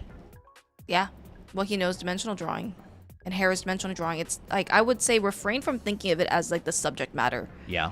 Like, don't think of drawing hair as I'm drawing hair. Think of it as I'm drawing Bacon. bacon. I don't know. Or I'm drawing strips of 3D. strips. Yeah. Strips of 3D. And then and then later on, it just ends up turning out into hair. It if just that makes looks, sense. yeah, it just looks like hair after a while. Mm-hmm. See, and like you can add a backside. You can add a backside here. Yeah. See, like now it looks like form, and you can draw form lines over it as well. It's like, here's the form. And now you're dividing that piece or that chunk. Yeah. I'll wireframe it. I've actually been a little bit more warmed up lately because I kind of started drawing again. I think about things very logically when I draw them. I'm not super intuitive when I draw. So I have to think about things very specifically and logically. Like, I got to know why I'm doing something because I'm not, like, artsy. Jupiter asks, what are your favorite animals? Aside from human art, I make furry art and was wondering if I could draw you guys personas. That'd be cute. That'd be really cute. Would I just be like a naked mole rat or something? Well, if we're going by favorite animals, mine's a kitty. Cat. I don't know what my favorite animal is, dude. I didn't really think about it that I don't know. much. You I like a can- lot of animals. You can do what you think fits us most if you want. Well, for me, I'm fine with anything. Did people draw me as a ferret in the Yeah, past? people did draw you as a ferret and me as a cat. See, I'm drawing the form Yeah. around this. Now it looks like a 3D model. Yeah, this is 3D modeling. Drawing is like a hybrid between 3D modeling and like 2D art. Like, I don't know how to say it other than that. It's like drawing is very much Can you send me like this? 3D drawing or 3D modeling. Yeah. It's like 3D modeling plus two-dimensional design. This really, really gets into the 3D versus 2D thinking. It's super, super, super important. There's videos out there by pros, really, really high-level pros that go over three-dimensional versus two-dimensional thinking. So when you're an artist and you're drawing, you're basically a 3D modeler. Yeah. Thank you so You're much literally again. a 3D modeler. Yeah, thank Boar, you. for the Appreciate $5 it. super chat. My goodness. The GOAT. That is so sweet. Really appreciate it. And I'm thinking about all this sort of thing. There's June's hair. Except I disguised this. Yep. That's a great analogy. Roblox draw me today, eh? Cyber asks. Probably not. We need time to do our game night. Yeah. Game night. Game night. There's June 3D modeled hair. How about I do this?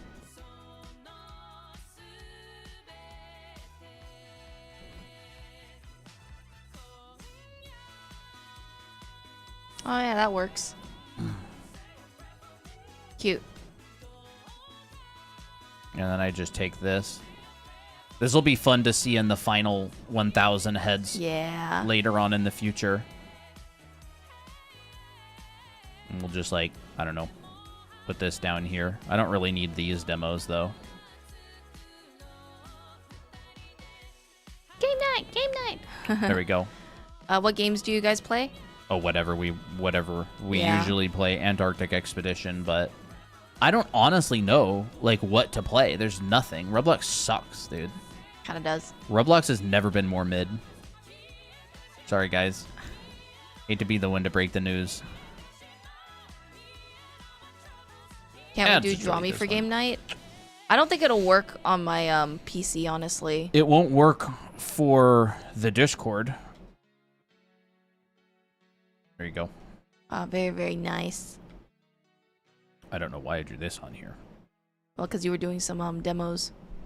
That's literally how you would 3D model hair, by the way. Like, go watch someone who models VTubers. That's how they start usually. Mm-hmm. They just start with, like, the three-dimensional forms. They'll, like, extrude, extrude, extrude, extrude. And they create a bunch of layers. The good 3D modelers Yeah. are doing that. The people who are making the sick models. Drawing is basically 3D modeling, but you got to worry about perspective. Yes, Yeah. absolutely. Which is actually funny enough why a lot of people who are good at drawing can go and learn 3D modeling pretty quickly. But people who are good at 3D modeling, But never it's drawn. difficult to transfer over to drawing because you still have to learn how to draw in perspective. But people who draw in perspective are already thinking in 3D, so they tend to pick up 3D modeling really fast.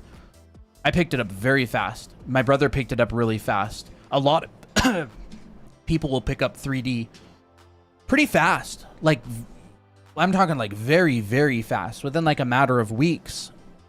Just because of the fact that they're already 3D modeling. They're just not doing it in a 3D modeling program. Right. Oh, thank you, Dahlia, for the super chat. Want to join the fun spending money? Dahlia. You guys Thank are you very amazing. much. Everyone should check out Anime Art School. Yes. Really appreciate it, by the way. Vor, what was the full name? Vor? Voarns. Vorns? Okay, Vorns. Appreciate it. Yeah. Really, really appreciate it. And Yeah. Dahlia as well. Thank you. If you're interested in learning how to draw characters and backgrounds from imagination, and start from scratch and how to do that, we have an Anime Art School. It's currently 20% off, so you can Yes. check it out. 20% off, Anime Art School. Learn all this stuff that we're talking about. Oh, yeah. Learn all the secrets. Oh my gosh, dude. It's so much content. It's basically an entire college. Yeah. There's so much. There is so much in the school that you can't even summarize it very easily. Yeah. Let alone Show all the talk about images. everything that's in there. Yeah. There's just so much. Dynanor. Daniel, How many years have y'all been drawing? Professionally, about 10. About Drawing pretty much my whole life. 10. I like that we don't professionally. need to see your screen. Brother, I may I crave. have some oats? No, brother. You are- Dynanors. Dynanor? I haven't drawn very much dinosaurs, but I probably should. Dinosaurs, huh? Those are fun. Dynanor. Dynanor. That's nice. That is very, very nice. That's very cute. Dynanor. Ooh. Do you guys fully run the school? Mm-hmm. Yep. We've created it. Our Anime Art School is self-paced, so we recorded all the content, and you can watch it at your own pace. Yeah. I'm starving, brother. Is it costly? What is costly? The school, no, not compared to college and other places that you learn the same amount of stuff. If you're also talking about Procreate or whatever, it's not that pricey. I don't know. I'm just kind of like trying to gather context. I heard Dynanor. I made a photo with you and Christina's face on the Brother May I Have Some Oats meme. That sounds like it belongs in Cursed Colton art. How much is it for your painting class? For my painting class, I don't sell the painting class by itself. It comes as a set. Yeah. Because in the painting class, we're painting a lot of things that we drew in the previous class, in the perspective class. Yeah. And it really builds off of it. I'm just like, oh, remember when we talked about XYZ? You bring old assignments from that class Yeah. back. Yeah, the school has just been built as its own cohesive thing. I may build my a standalone rendering and painting class in the future, but we don't sell them individually. Are you going back and forth between YouTube and TikTok? Are you on one device or like multiple devices? But I have no money. We've been talking about this the whole stream. Like, we're talking about a lot of the same stuff. Rendering. Our perspective class is around 500. Oh, the live class. Yeah, I do have a live perspective class coming up. I don't know if that's what we were talking about or not. No, I was just mentioning that there is a live class. Oh, yeah. But I mean, like, I can teach you the basics of rendering if you want. You have to be able to draw in 3D. Hint. If you want like a super mega quick rendering tutorial, here it is. All right. Let's start with a 3-dimensional space. Here is our ground. This is a 3D space. If you want to see it as a box, it looks like this. All right. Light has a direction. It's coming in at a direction, like angle-wise, like this, and it is traveling north, south, east, west on the ground, like the sun, right? So we represent that as a triangle. I represent it as a triangle, right? So here is the angle that it's coming in, steep, shallow. We'll do something like that, all right? And then it travels on the ground, right? North, south, east, west. Which way is it traveling? This way, that way, that way. Like if it's traveling that way, the triangle looks like that. If it's traveling this way, the triangle looks like that. This is like north, south. compass. What is east? Is it on the left or the right? I think it's Left. on No. the right. This. That. News. Chad, is that right? But anyways. Okay. Right? That's on the right. East is on the right. Okay. And so this is the direction on the ground. If it's going north, the triangle looks like that. If it's going east, the triangle looks like that. This is really important. This is really important. So here we go. There's our triangle, all right? It's coming down and it's going over. You have to be able to draw a form, right? So let's just start with something really easy. It's a stick. Here's my stick. This is where it's planted in the ground and it comes up. That's it. Cast shadow is this triangle. All right? The cast shadow is this triangle. That is the shadow of the stick. This right here is the shadow of the stick. If it were a piece of paper, that triangle would get pulled off of both sides of the stick, right? So it would be like, zoop, and then we'd get this, zoop, and we would get this, zoop. And that would be the shadow of the piece of paper. If we can't see through the piece of paper, it might look like this. And then all of this in here is in shadow. There's a shadow of a piece of paper. That's like the very, very first part of rendering. If it's a box, it gets pulled off of all four edges. So what I mean by that is... By the way, if you want to rewatch this part, because you can't keep up. Yes, it's on our YouTube channel. We're yeah. streaming on YouTube. You can go back to our stream and check it out. But I'm just doing like a really, really quick rendering like explanation, all right? Yeah. So we have a box. Let's just say this is our box. Again, got to be able to draw a box if you want to render a box. If you can't draw a box, can't render a box. There's a box on the ground. All right. And then we need our triangle. Boop, boop. Let's just say our triangle is this. Boop, right? Remember, this is our ground direction. This is our angle that it's coming in. And then all you do is you take this and you pull this triangle off of each side, all right? So we go like this. Take this triangle, Pull it off of this side. Pull it off of this side. You pull it off of this back corner. Again, draw through. If you can't draw a box, you can't render a box. And then you connect the dots. This dot to this dot to this dot. This is your box's shadow. That is the shadow that the box is casting based on that lighting direction and angle. Just like that.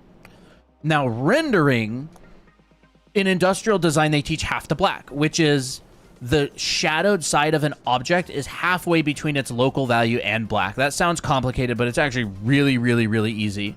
If my box... Question. What? Vorns asks, is the summer code shown? Is there a deadline when the code won't work anymore? Yeah, a couple weeks. I don't know exactly when. I'll look at it and get back to you on that if you want. But you have some time. It's not like super short. We just launched it. Okay, so let's say that this box is gray. Okay, we got a gray box. Let's fill it with gray. It's a 50% gray. 5 out of 10. And you have chosen that. And you have chosen that. That is you. The box doesn't have to be any value. It could be a white box. It could be a dark box. It could be a whatever box. Who cares? We chose this, so now we stick to it. The shadowed side of the box is halfway between 50% and 0%. What is that? 25%. That's what we choose. That's a rule of thumb. It's not an exact science, but it gets you in the ballpark. There we go. There's the shadowed side of our box. All right? So again, what we said before is boxes are easiest to see when there's a 1, 2, 3 read, which means that each side of the box is a different value. 1, 2, 3. So that means one side of the box is light, one side of the box is dark, one side of the box is between it. Maybe we can just be a little bit more extreme. This box has a 1, 2, 3 read. Light, medium, and dark. You don't have to. You won't always get this. It's just, this is what we do when we're learning rendering because it's easy, it's deliberate, and we can actually calculate it.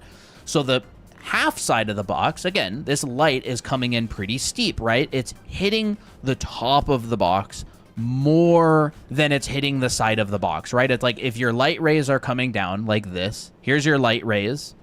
The top of the box is kind of like this. The side of the box is like this. And so the light is hitting it less intensely. And so it's not going to be as bright. And then again, the side that's in shadow is like, you know, facing away, maybe like this. Here's the side of the box. It's not getting hit by light. It's blocked in the shadow. Not talking about bounce light yet. We're talking about bounce light later because this is the basics, right?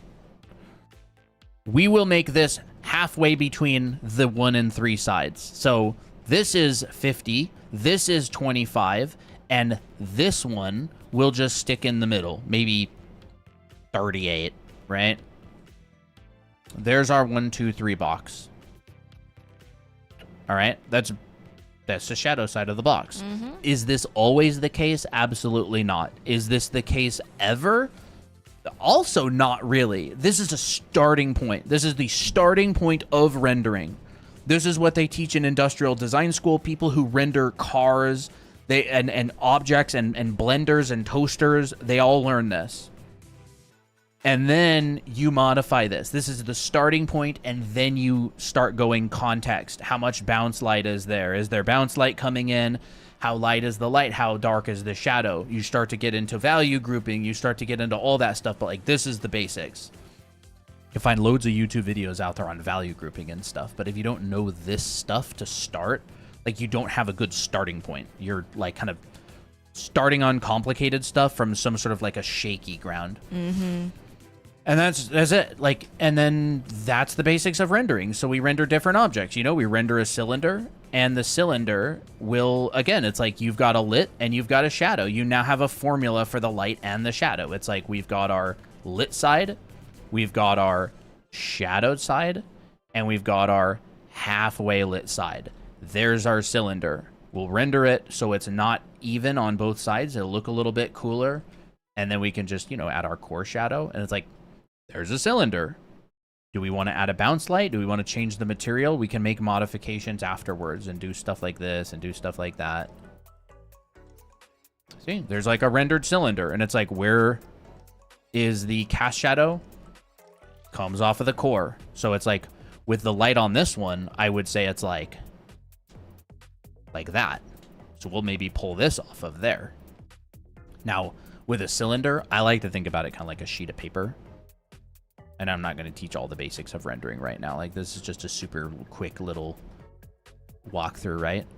I'll divide this up. This is my core on this side. This is my core on this side. All of this is what's being hit by light, and all of this is what's in shadow. And our core shadow starts at that separation. And then our shadow gets pulled off of this here. Like, let's make that a little bit more easy to see. And like this here, not the best angle to do this from. Draw through. Line comes out. This one also has one in the middle. And then I'll just round it. There's the shadow of my cylinder on the ground. We have not announced the challenges yet. Like that. Like, this is what I teach in my painting class. This, and in getting increasingly more complicated, is like the first 5 weeks of my painting class. You want to bring that up? Yep. The first 5 weeks of my painting class is me going through this methodically, doing tons of demos. There's all the calculations for those. I put shapes and forms on top of other forms.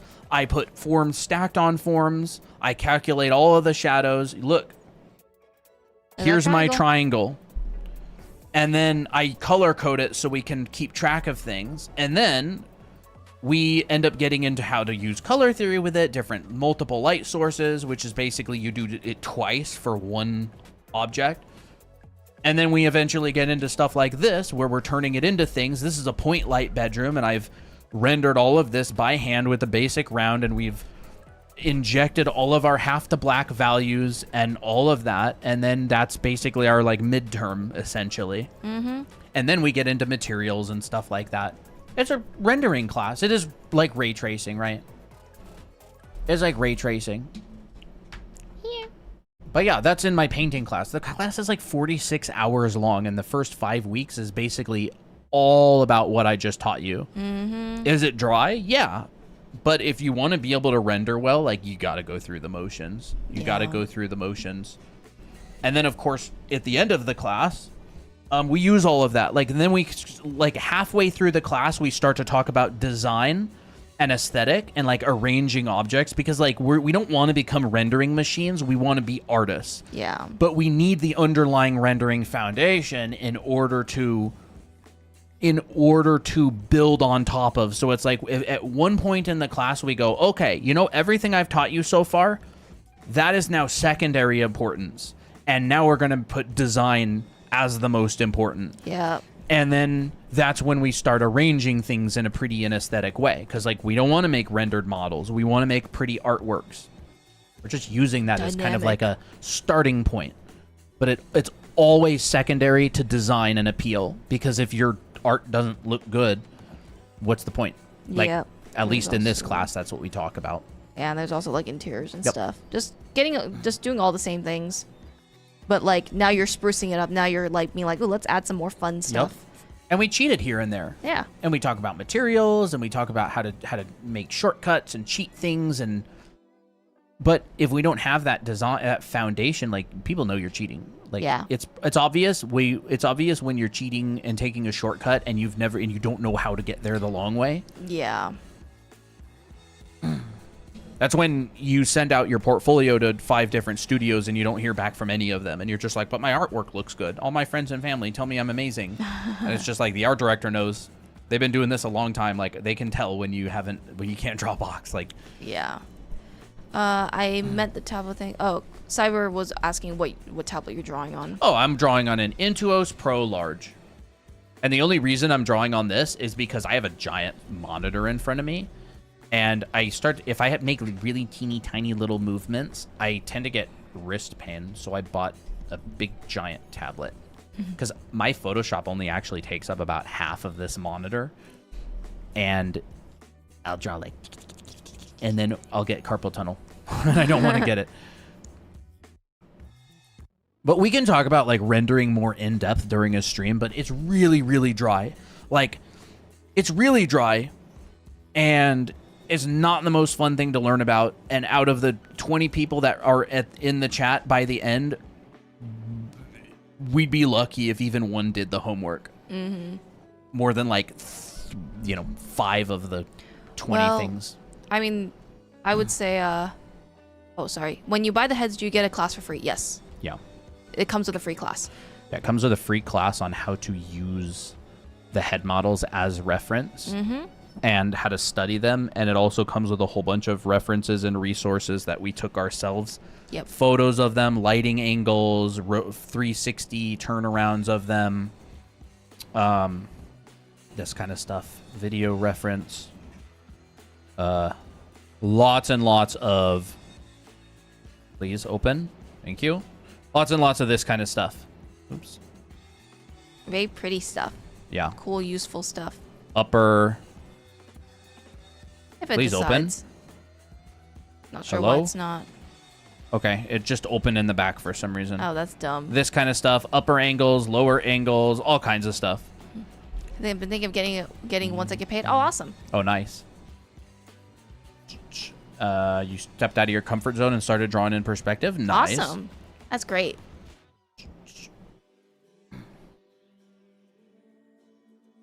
Ooh, nice, Ash. Ooh. I think one of my very first art jobs was a logo. It's always gotta Barracuda be the Gouda. logo. I remember it too. Yummy. It was. I didn't do very well, but they loved it and they used it as a sticker on their cheese company for a really long time. Oh, it's all good, Nezutari. Just your support being here is honestly enough. Oh, Save yeah. up when you can. Yeah, that's why we stream and do fun stuff and have challenges and all that are free to join. Jupiter says, "I Colton, I got your first one sketched out. Now on to Christina. Oh, I'm excited Nice. to see it. Yeah, your time is the most valuable thing that you have. So Oh, you're talking about this if you're drawing? spending your time with us, then that's awesome. Cyber, are you talking about this drawing? Thank you. We can announce challenges if you want. Sure, let's do that. Okay. It'll be fun. We will announce challenges with everybody who is left here. Yeah. The OGs. Yeah, and quite frankly, teaching rendering is not that enjoyable. I teach it in my class. I practice it. Not really that fun to teach. And it's even less fun to teach when the chat's completely dead. Yeah. So, like, there's a reason we don't teach every single thing we know on stream, and part of it is because it's just not worth the time and energy. Like, I would rather draw a fun, pretty illustration or play, Draw Me with 800 people and banter and ban people from the silly. chat who are spamming. Like, it's fun. It's high energy. It's fun. It's enjoyable. Oh, thanks, Cyber. I know what you're talking about now. It's really fun to watch, though. It is. It's I like think magic. when you see the magic, It's like not really as fun as watching Draw Me or pretty illustrations come together. Like, Yeah. rendering blocks and cubes and stuff. Like, this is boring. It's boring stuff.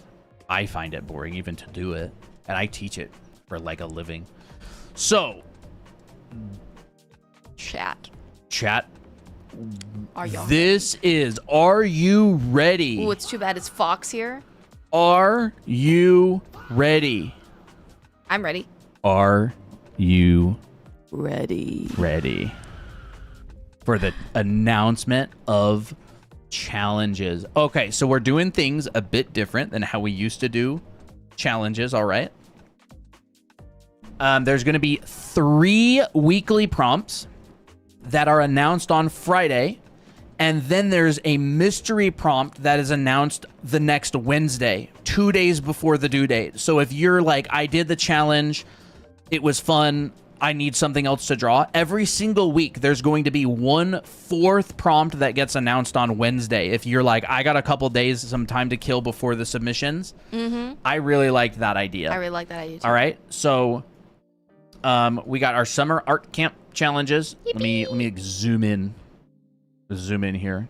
All right, summer art camp challenges. I drew this little face. Christina drew Mickey, and and Miko, and this is week 1. So the first 3 prompts that are announced are, then now they kind of ramp up over the 9 weeks we're doing challenges as well. But to start off, we're going draw your OC wearing their opposite color palette, like an inverse palette. If your character usually wears dark, you can draw them wearing light. If your character usually draws wears vibrant colors, you can draw them maybe with dull colors.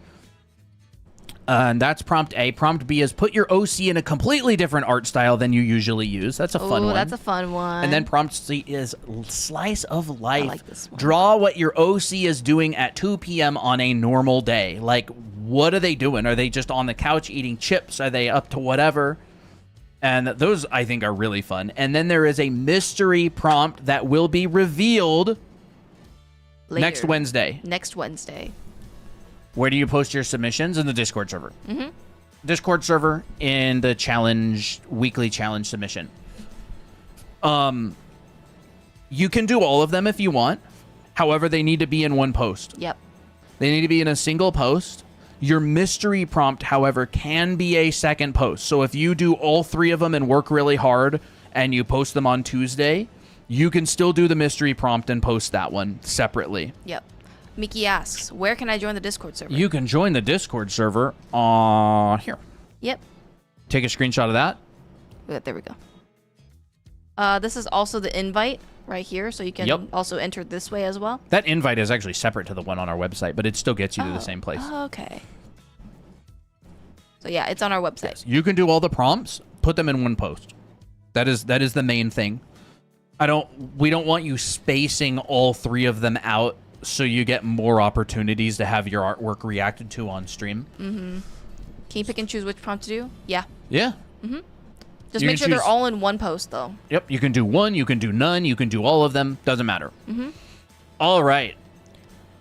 Do I need to do the prior prompt to the next prompt? Nope. Nope. Just do whichever ones you want. You can do one, you can do none, you can do all of them. Mm-hmm. And here are the monthlies. So the monthlies that are going to be due... No, not one canvas, like one Discord post. Like if you've done multiple challenges, multiple one of them, you just put them all in one post. One Discord post. And and I think each Discord post can allow like 10 images. Yep, you can have 10 images. And your images can be huge. Like you could just have a double image. Like, oh no, I don't have 10's not enough. It's like it literally will be just extend your canvas down and resave it out. Yep. You could have multiple images in a single, like you could have multiple drawings on a single image. Yeah, so you can do that too. There's plenty of room over 10 images. Mm-hmm. So, monthly challenges. Yes, this will all be posted in the Discord as well as the rules, by the way, which we're going to go over in a little bit. So, monthly challenges. There is a mystery monthly that is revealed on June 10th. However, the first 3 are create a 4-page comic where your OC meets someone new who changes their direction. A friend, a rival, a mentor, etc. B is tell a short story, 3 to 5 illustrated scenes or panels. So this is like panels, not pages, about your OC facing a personal challenge or decision. Ooh. And then build your OC's origin, which is C. 1 to 2 illustrated pages plus a written paragraph about how they became who they are. Whoa. And by the way, a paragraph, not a novel. Yeah, paragraph, please. Or we won't read it. If it takes 10 minutes to read, we'll just say you can go read it in the Discord. Because we like to kind of go nice and quick. So there literally will probably be 60, 70, 80 people submitting challenges at one point. If all things go good, I don't want to read 80 pages. Yeah, no. We got game night afterwards. So, those are the 3 challenges for monthlies that are revealed. And then we also have the rules. The rules are relatively We'll talk more important. about due dates later on. I think they'll probably be on the... You don't need to worry about it. You don't need to worry about that. You got plenty of time. This is a monthly challenge, so you have a month to do it. You got a month to do it. Do we invert the hair too for the inverted one? It's up to you. It's up to you. It's up to you. That's your interpretation. Yes, you're not going to be banned from the Discord server if you don't do everything exactly. Like, if something seems like it's up to interpretation, it is. Yeah. All right? If something seems like it might be one way or the other, it doesn't matter. If there's anything that would get you banned from the community in the challenge, it would be either in the rules or it'd be very obvious. Like, Don't draw naked people. Yeah. Challenge rules. All server rules apply.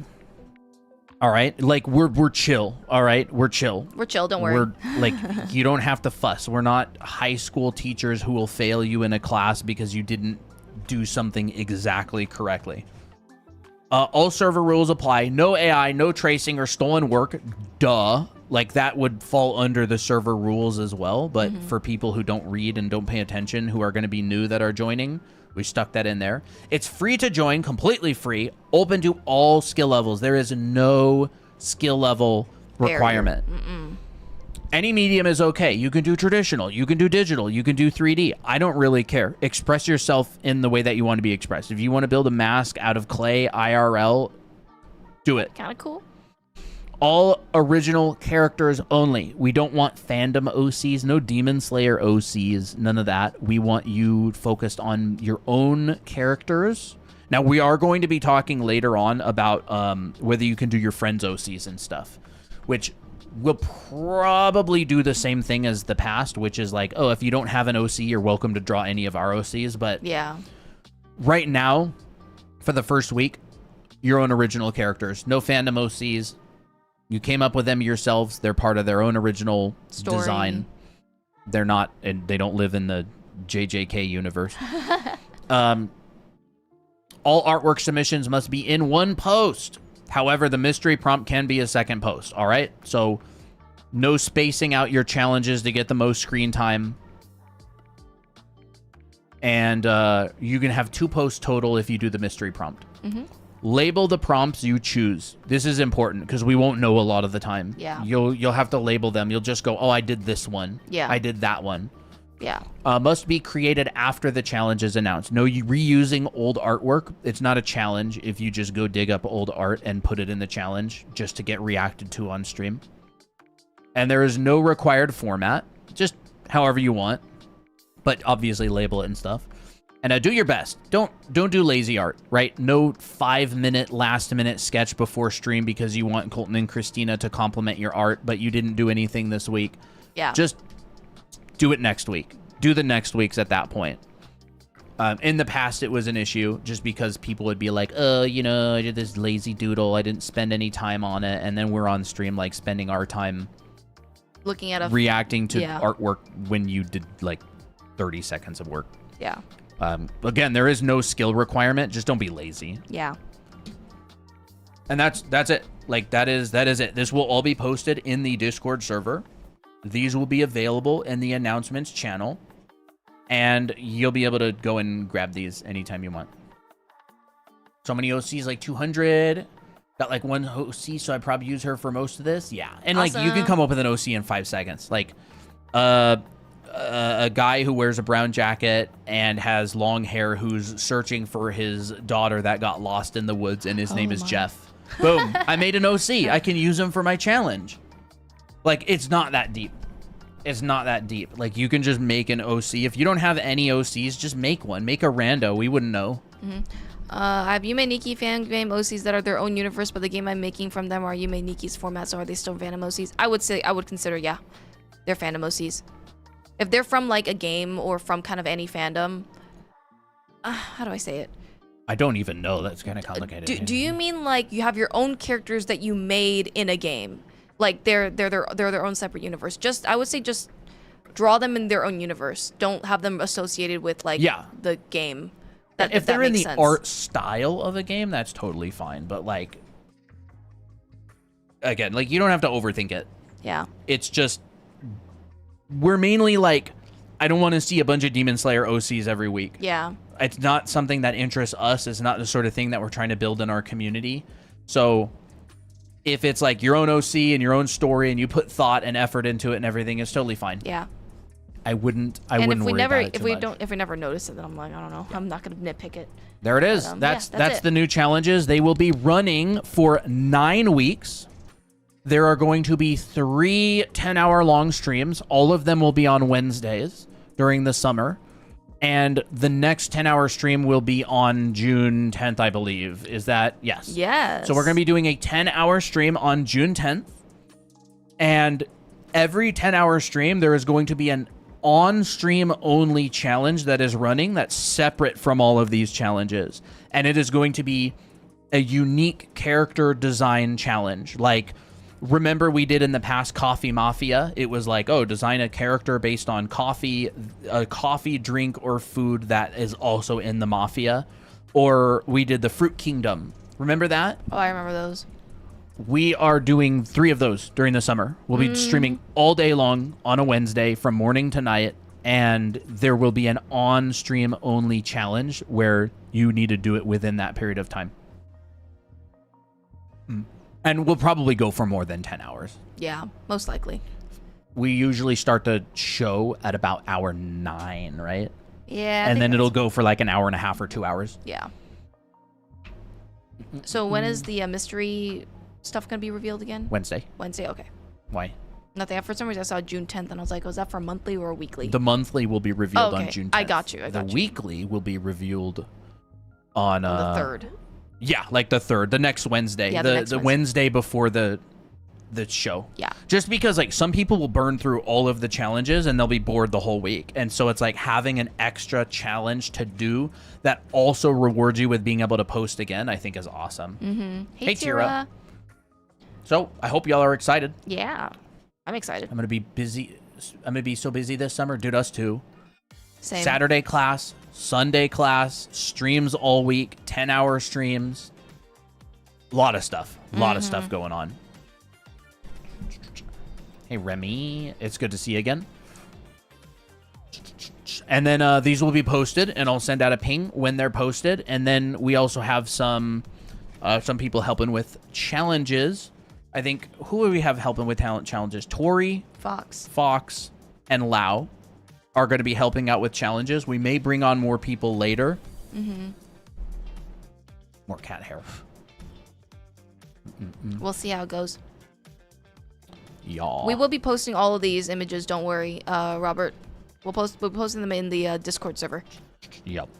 Yeah, all this gets posted. This is going to be really... Won't be missing anything. This is going to be really, really easy to find.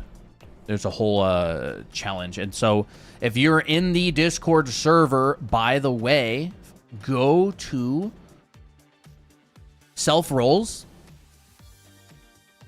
Self-rolls. How do I get rid of that? There we go. This is how you get the challenge roll. All right. This is also how you get the challenge roll, but this one is like makes more sense. Hit the button on this message to get access to challenges and notifications. You will still be able to see the channels if you do not have this roll, but you will not be able to post when they open. It is a roll locked thing. All you have to do is press this red button and the bot will give you the roll. Yippee. I just pressed my button. They're cute. Yeah. Can we start working on them now if we want? Just not post it till it's posted in the Discord? You can work on them as soon as you know what they are. Yeah. There's no date that you can't work on them before. Like, if you know it, you're allowed. But yeah, there we go. With a new summer season of challenges is officially started. Go get your challenge roll. And remember, all the challenges and stuff are going to be in the summer art camp category. So challenge announcements, here's the chat for everybody, weekly submissions, monthly submissions, and then event day is going to be when we do the 10-hour streams, and that's going to be where everybody posts their character designs for those, but that's not until a couple of weeks from now. So yeah, you post them in weekly submissions when you're done. Yep. Self-rolls. And the channel will be locked until, like, probably Monday. I think the channel will open for submissions Monday. Finish the sketches. Just I would. Cursed Colton art. Oh, okay, yeah. Cursed. Honestly, Cursed Colton art is where you should post any artwork that is related to us, even if it's not cursed. Like, it's just a good place to store it because we look through them sometimes. But there we go. The challenge is a self-roll. Yeah. So it's if just you a get roll that you get yourself. Yeah, if you get it, you'll be able to post in the challenge It's stuff. not It's confusing not at that all. confusing, yeah. The roll gives you the ability to post your challenges. That's it. That's it. Cursed Colton is the best colors. Yeah, Gavin. We're like Cursed Doggo Roblox avatar. Okay, that's it. Yeah, that's it. I'm gonna be on the grind. Yes. And don't Awesome. forget, if you are enrolled in the perspective class, that's coming up. Ooh. Did Fox miss the whole announcement? Yeah, I think so. Right when we needed her most. She vanished. Yeah. The last challenge bender. That's it. That's it. She went to dinner. You know, what do they do? What's that? World's smallest violin. Oh. Mr. Krabs thing. Oh, yeah. Well, that's it. Yep. What are you going to say about the perspective class? If you're enrolled in the perspective class, don't forget that starting June 7th, that is 1 week and 2 days. Yep, And if you, Sunday. If you want to do something useful over the summer, we have a perspective class running. If you want to get better at drawing, you can sign up for my perspective class. If you do have Anime Art School, you get $100 off. Just message me for the coupon code. Yep. And it'll be going for 7 weeks. Post it on the channel. Awesome. Nice. All right. I mean, that's gonna be the That'll be it for stream. me. That's Mhm. legitimately gonna be the whole stream. I'm excited to see everyone's artwork. Let's go. What is that? Curse Colton art? Oh, that's nice. Oh my gosh, that's cute. That is cute. That is really, really cute. Very nice. Oh, I love it. So I guess this is me, Yep. and this is Christina. That's honestly pretty accurate. That's pretty nice. That's pretty nice, honestly. Nice art. So cute. So cute. I love Hold the up. shorts too. They got it right. They got the cargo shorts right. Nice work. Love it. All right, everybody. Have a good night. Have a fantastic night. We will talk to you later. Oh yeah. We're also doing game night later Yes. as well. Don't forget, we're going to be hopping into the Discord to play game night. I did not find anything fun to play for game night. So Silly cat. it looks like We're just gonna do the usual. it looks like we're going to do the usual, which is Antarctic expedition. We're going to get to the end, get another expedition under our belt. Yes. Other than that, Have a good day, that's everyone. it. Have a good day. See you in game night. Where's my sounds? And there it is. Good night, everybody. Thank you for showing up and hanging out. Ever play Death Penalty? I don't think so. Bye-bye. Bye-bye. I need to turn this stinking music off. There we go.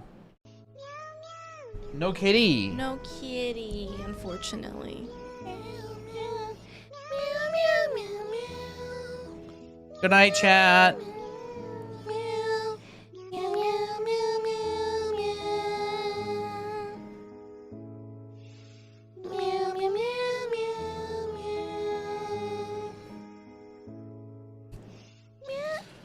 Oh, see you in game night. Bye. How do I end this? There we go. It's not like I've been streaming for 2 years or anything.